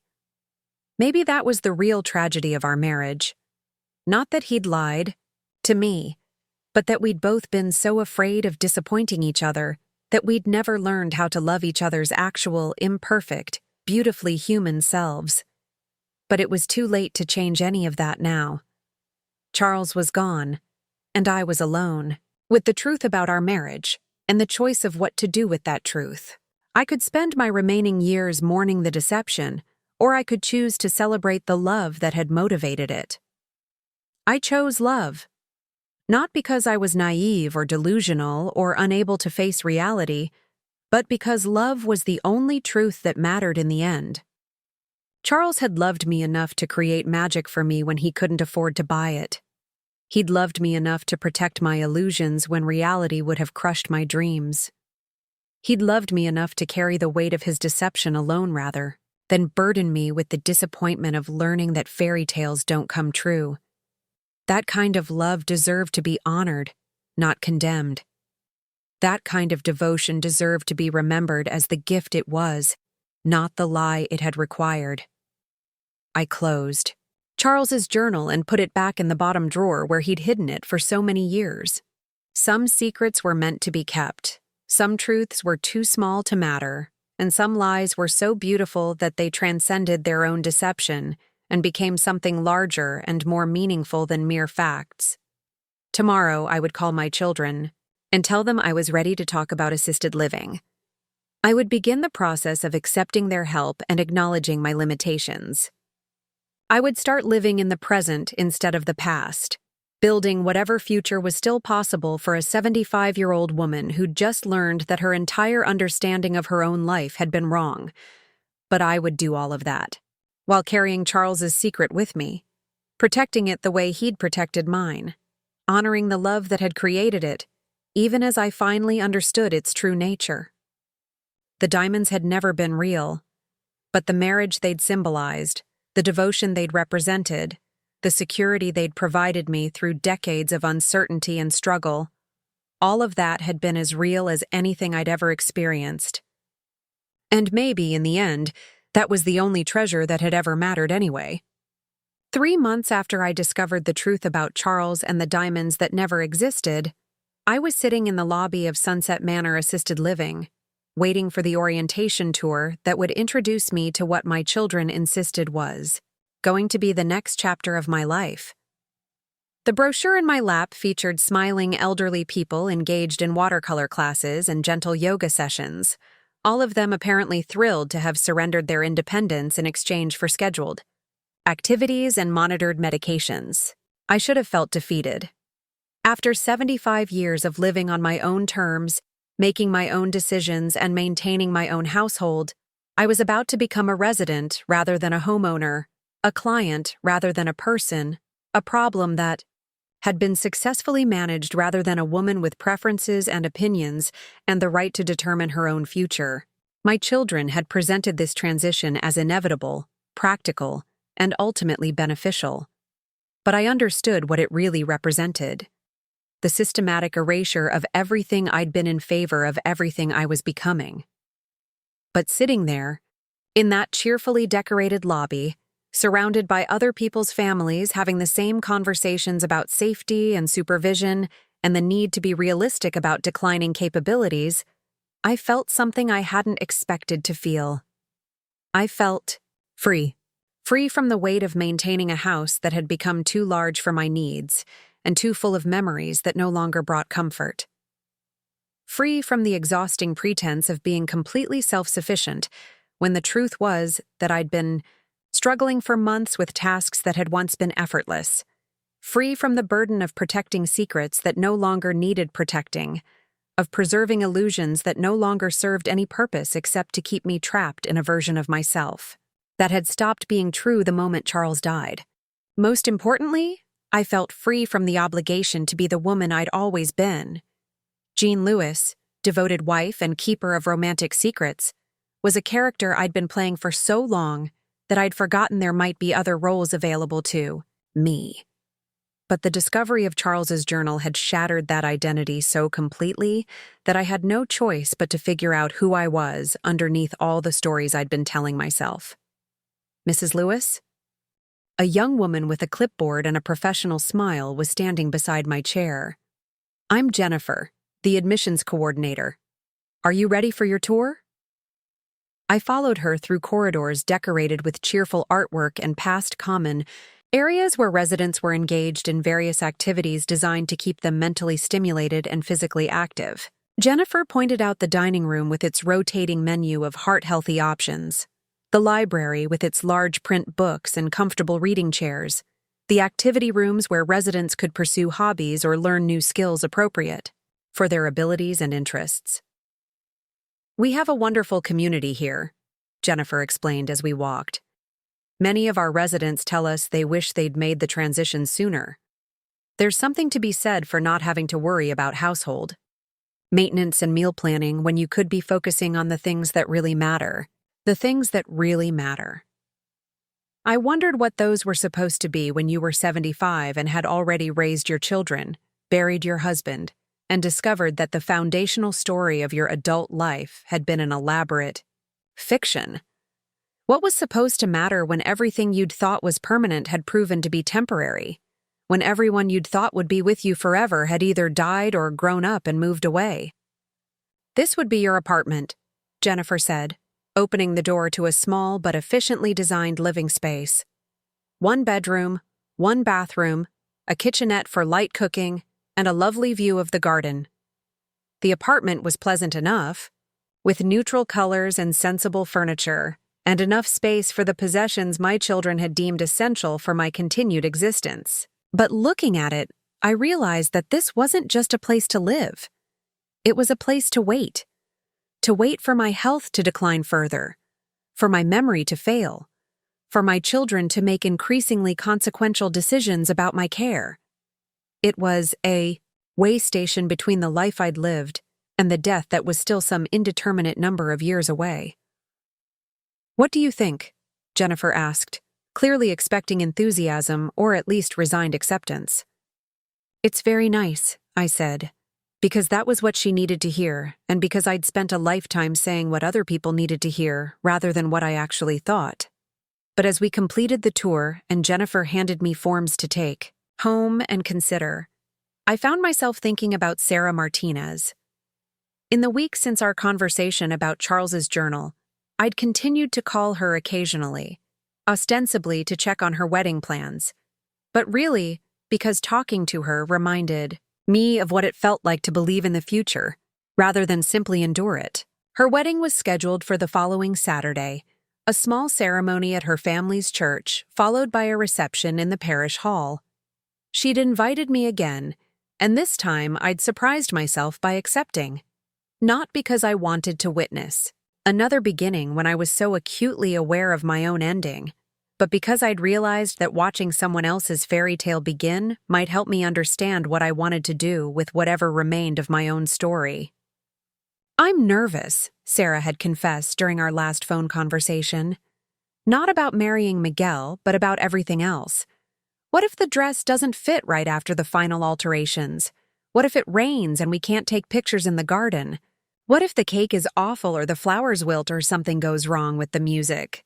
None of that matters," I'd told her, remembering my own pre-wedding anxieties about details that had seemed monumentally important at the time but had been forgotten within hours of the ceremony. "The only thing that matters is that you're marrying someone you love."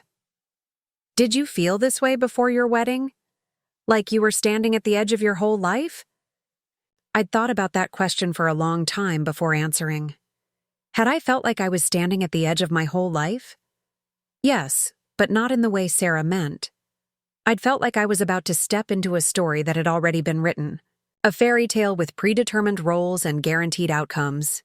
I'd been so focused on becoming the perfect wife, the devoted keeper of Charles's secrets, the woman who would love him exactly the way he needed to be loved, that I'd never considered what kind of life I might want to create for myself.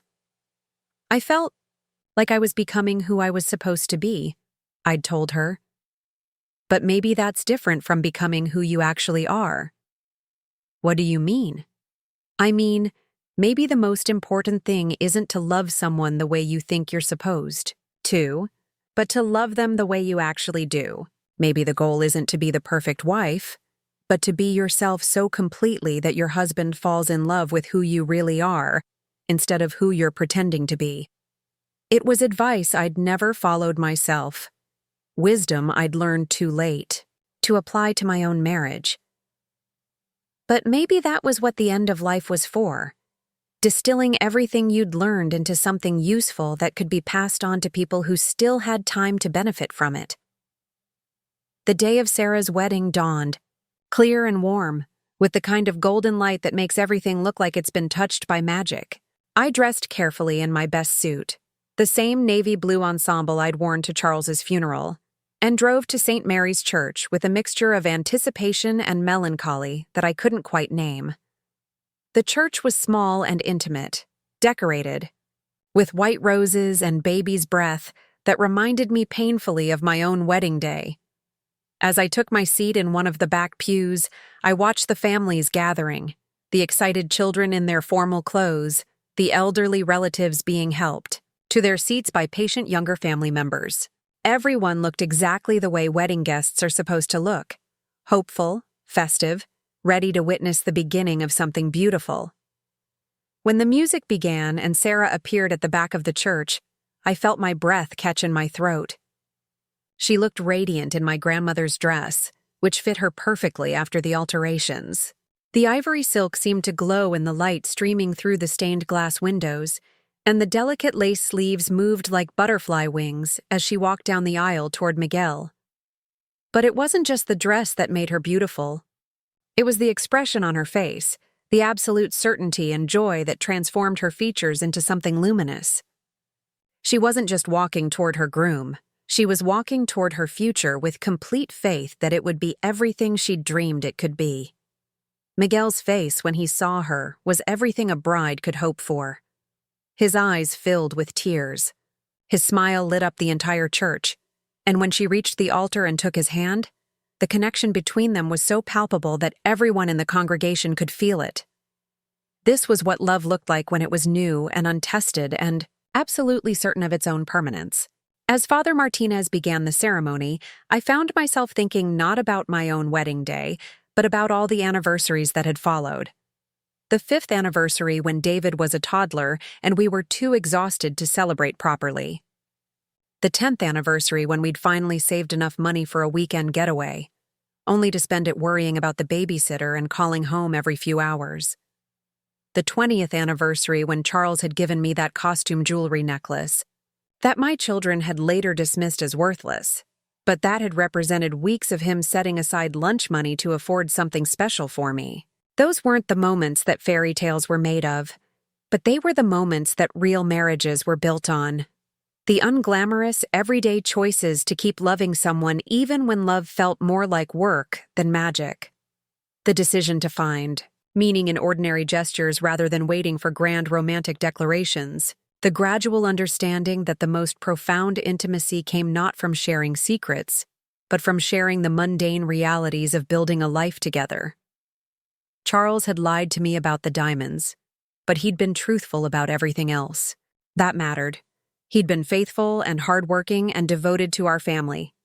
He'd made me laugh when I was sad, held me when I was scared, and worked double shifts to pay for things our children needed without ever making them feel guilty about the sacrifice.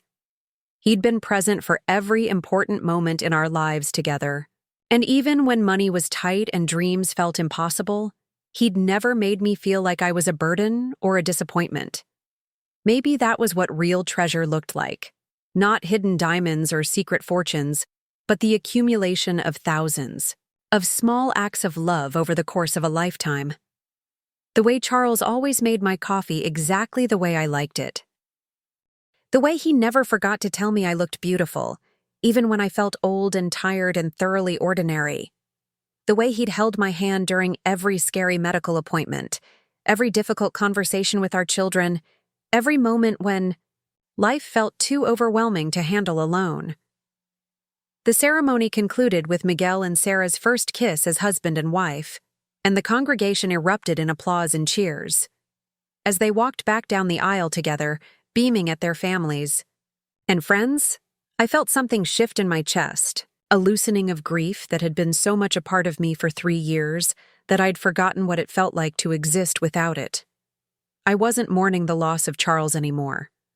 I was celebrating the gift of having loved him, of having been loved by him, of having shared 54 years with someone who'd tried his best to make me happy even when his best hadn't been perfect. At the reception, I found myself seated at a table with Sarah's grandmother and several of her elderly aunts, women who'd been married for 40, 50, 60 years, and who spoke about their husbands with the kind of affectionate exasperation that only comes from intimate, long-term knowledge of someone's flaws and virtues. "Marriage isn't what you expect when you're young," said Mrs. Rodriguez, who'd been married for 58 years. "You think it's going to be all romance and passion, but mostly it's just figuring out how to live with someone without driving each other crazy." "The passion is still there," added Mrs. Santos with a wink. "It just shows up differently. My husband brings me coffee in bed every morning, and after 43 years, that's sexier than any love poem." We talked about the small gestures that had sustained our marriages, the compromises that had seemed difficult at the time, but had proven to be acts of love, the ways our relationships had evolved as we'd aged and changed, and learned how to be ourselves within the context of partnership. "The hardest part," said Mrs. Garcia, "is when they die first, and you have to figure out how to remember them honestly. Not as saints, because they weren't saints, but not as disappointments either. Just as the imperfect men who loved us imperfectly and did their best with what they had." Her words resonated with something deep in my chest. That was exactly what I'd been struggling with since discovering Charles's journal. How to remember him honestly. How to love him completely while accepting his flaws completely. How to honor our marriage without romanticizing it beyond recognition. "How do you do it?" I asked. "How do you hold on to the love without holding on to the illusions?" Mrs. Garcia smiled. her weathered face creasing into lines that spoke of decades of laughter and tears and hard-won wisdom. You choose to focus on what was real instead of what you wished had been real. You remember the man who actually shared your life, not the man you created in your imagination. And you forgive him for being human, the same way you hope he forgave you for being human. As the evening progressed and I watched Sarah and Miguel dance their first dance as husband and wife, I realized that I'd been given an extraordinary gift. Not the diamond treasure I'd believed in for 57 years, but something far more valuable. The chance to understand my marriage as it really was rather than as I'd needed it to be.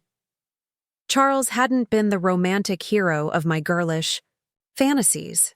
He'd been better than that. He'd been real, flawed and loving, weak and devoted, capable of creating beautiful lies when the truth wasn't beautiful enough and strong enough to carry the weight of those lies for the rest of his life.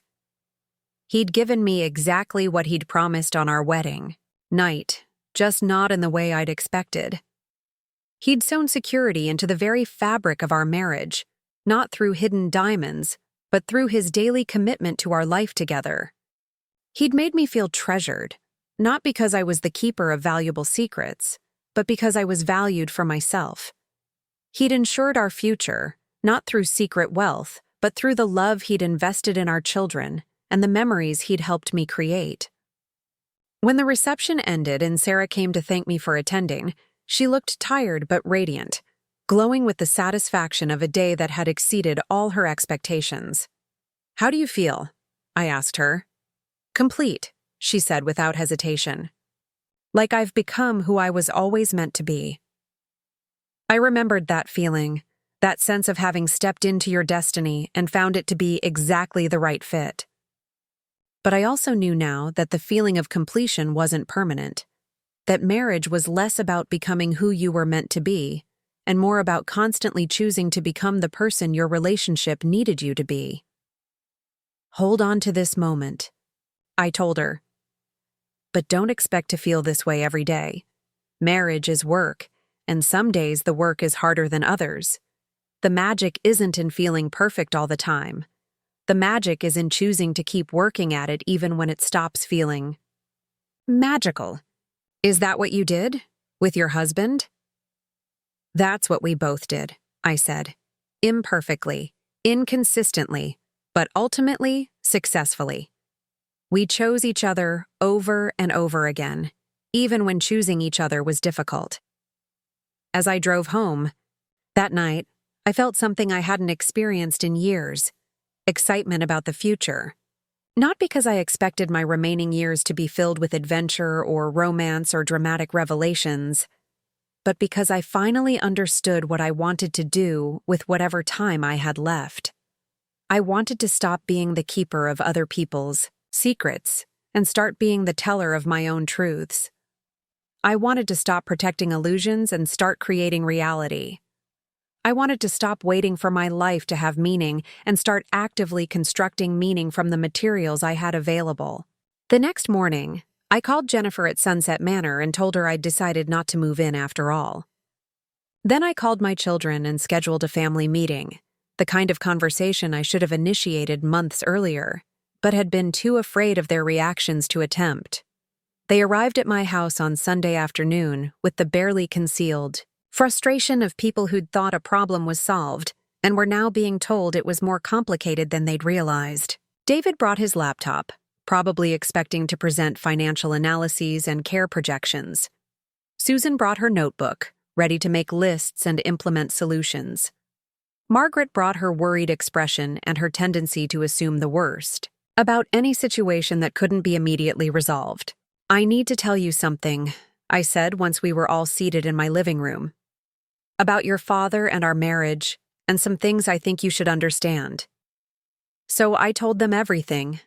About the diamonds that were never real, about Charles's journal and his 57-year deception, about the choice I'd made to love him anyway, rather than feel betrayed by his human weaknesses. I told them about the financial reality of our marriage, about the struggles they'd been too young to understand, about the dreams that had never materialized and the promises that had never been kept. Most importantly, I told them about the real treasure Charles had given me. Not hidden wealth, but steady love. Not secret riches, but public devotion. Not a fairy tale romance, but a real marriage with all its imperfections and contradictions and hard-won victories. When I finished, the silence in the room was deafening. My children looked stunned, confused, and slightly horrified, as if I'd just revealed that their entire childhood had been an elaborate performance rather than an authentic family experience. "So there was never any money?" David asked finally. "No more than what you've already found in the bank accounts and insurance policies. And Dad lied to you for your entire marriage?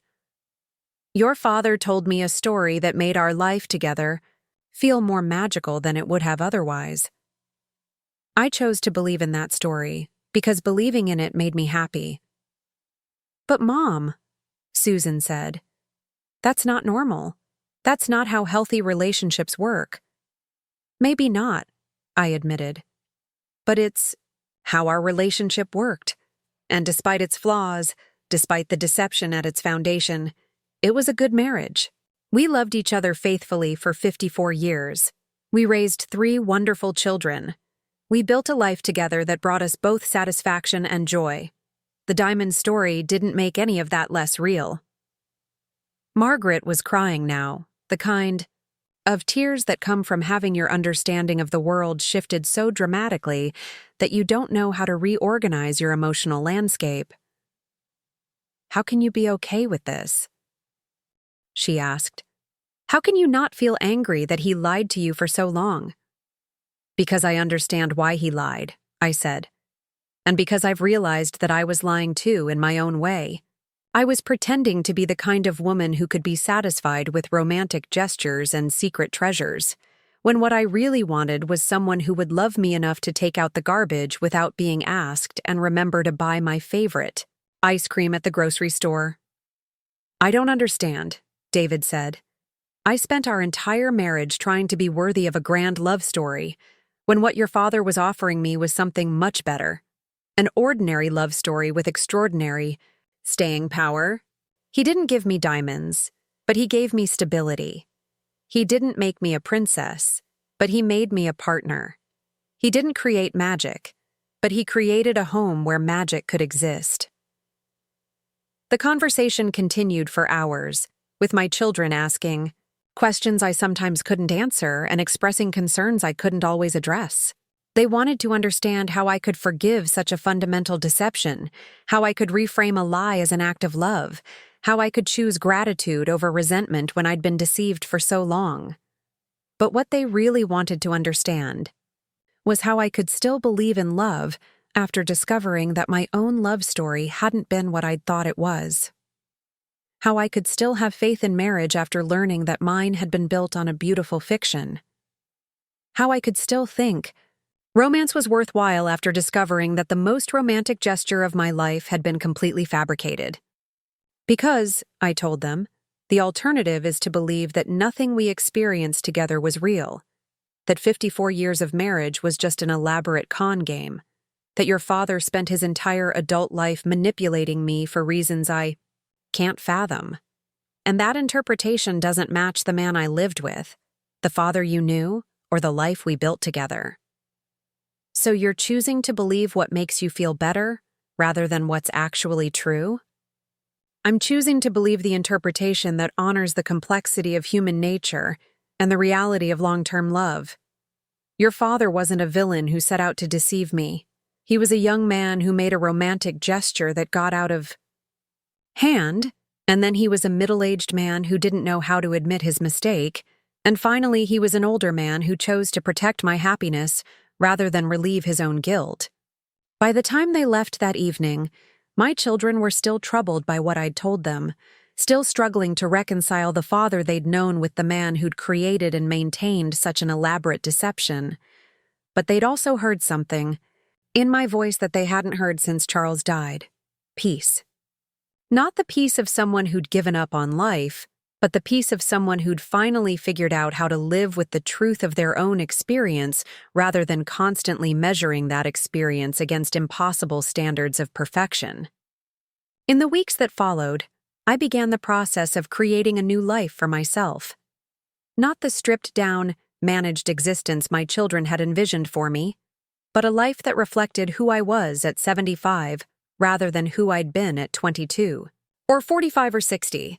I kept the house on Maple Street but hired help for the tasks that had become too difficult for me to manage alone.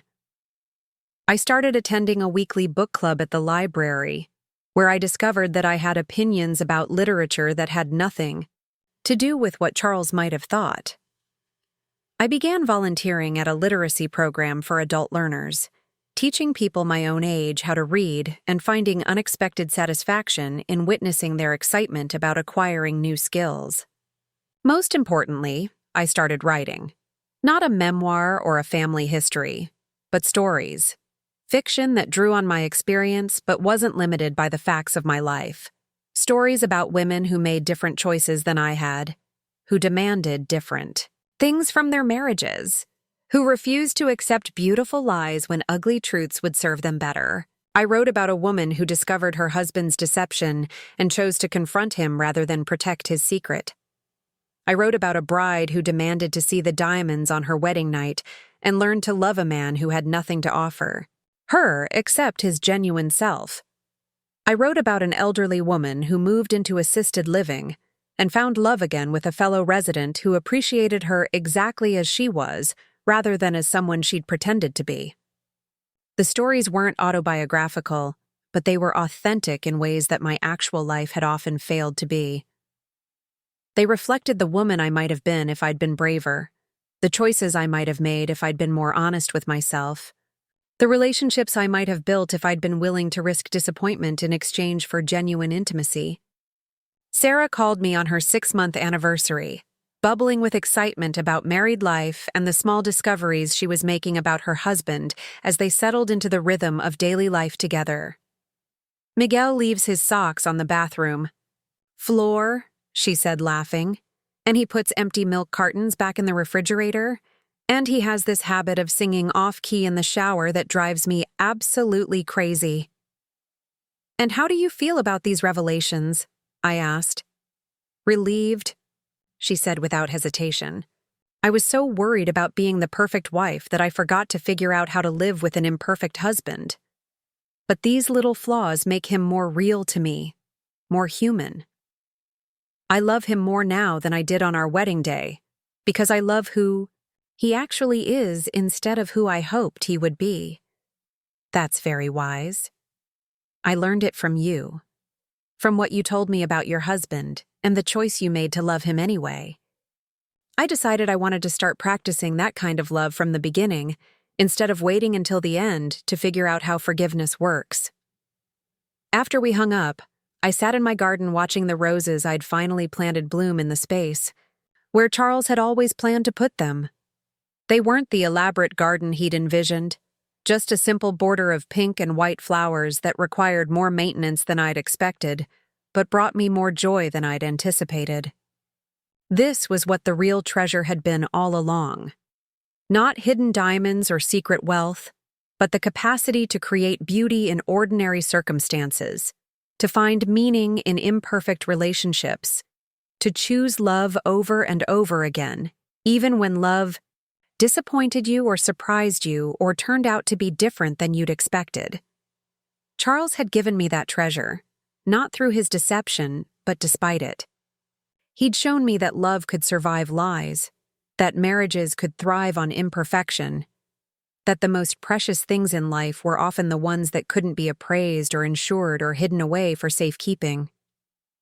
As I watched the sun set over my small garden, I realized that I'd finally learned the lesson it had taken me 75 years to understand. The real treasure was never what I thought it was. It wasn't hidden in my wedding dress or secret bank accounts or romantic gestures that proved how special I was. The real treasure was the life I'd built with Charles, imperfect and ordinary and absolutely real. The real treasure was the love we'd shared, flawed and human and ultimately sustaining. The real treasure was the capacity to choose gratitude over resentment, understanding over judgment, acceptance over the futile pursuit of impossible perfection. Charles had been right about one thing. He'd given me our security, sewn right into the fabric of our marriage where it would be safe forever. Not in the form of diamonds that could be stolen or lost or sold, but in the form of memories that would last as long as I did, love that would survive even death, and the knowledge that I'd been chosen and cherished and valued by someone who'd known me completely and loved me anyway. That was the only treasure that had ever mattered. That was the only wealth that couldn't be taken away. And that was the legacy I wanted to leave for my children, for Sarah and Miguel, for anyone who still believed that fairy tales could come true if you were just willing to redefine what constituted a happy ending. The real happy ending wasn't perfection. It was peace. Peace with the choices you'd made, the person you'd become, and the love you'd shared along the way. Everything else was just stories we told ourselves to make the ordinary magic of human connection feel special enough to justify the risk of opening our hearts to someone else. And maybe that was enough. Maybe that was more than enough. Maybe that was everything anyone had ever really needed to live a life worth remembering. Up next, you've got 2 more standout stories right on your screen. If this one hit the mark, you won't want to pass these up. Just click and check them out.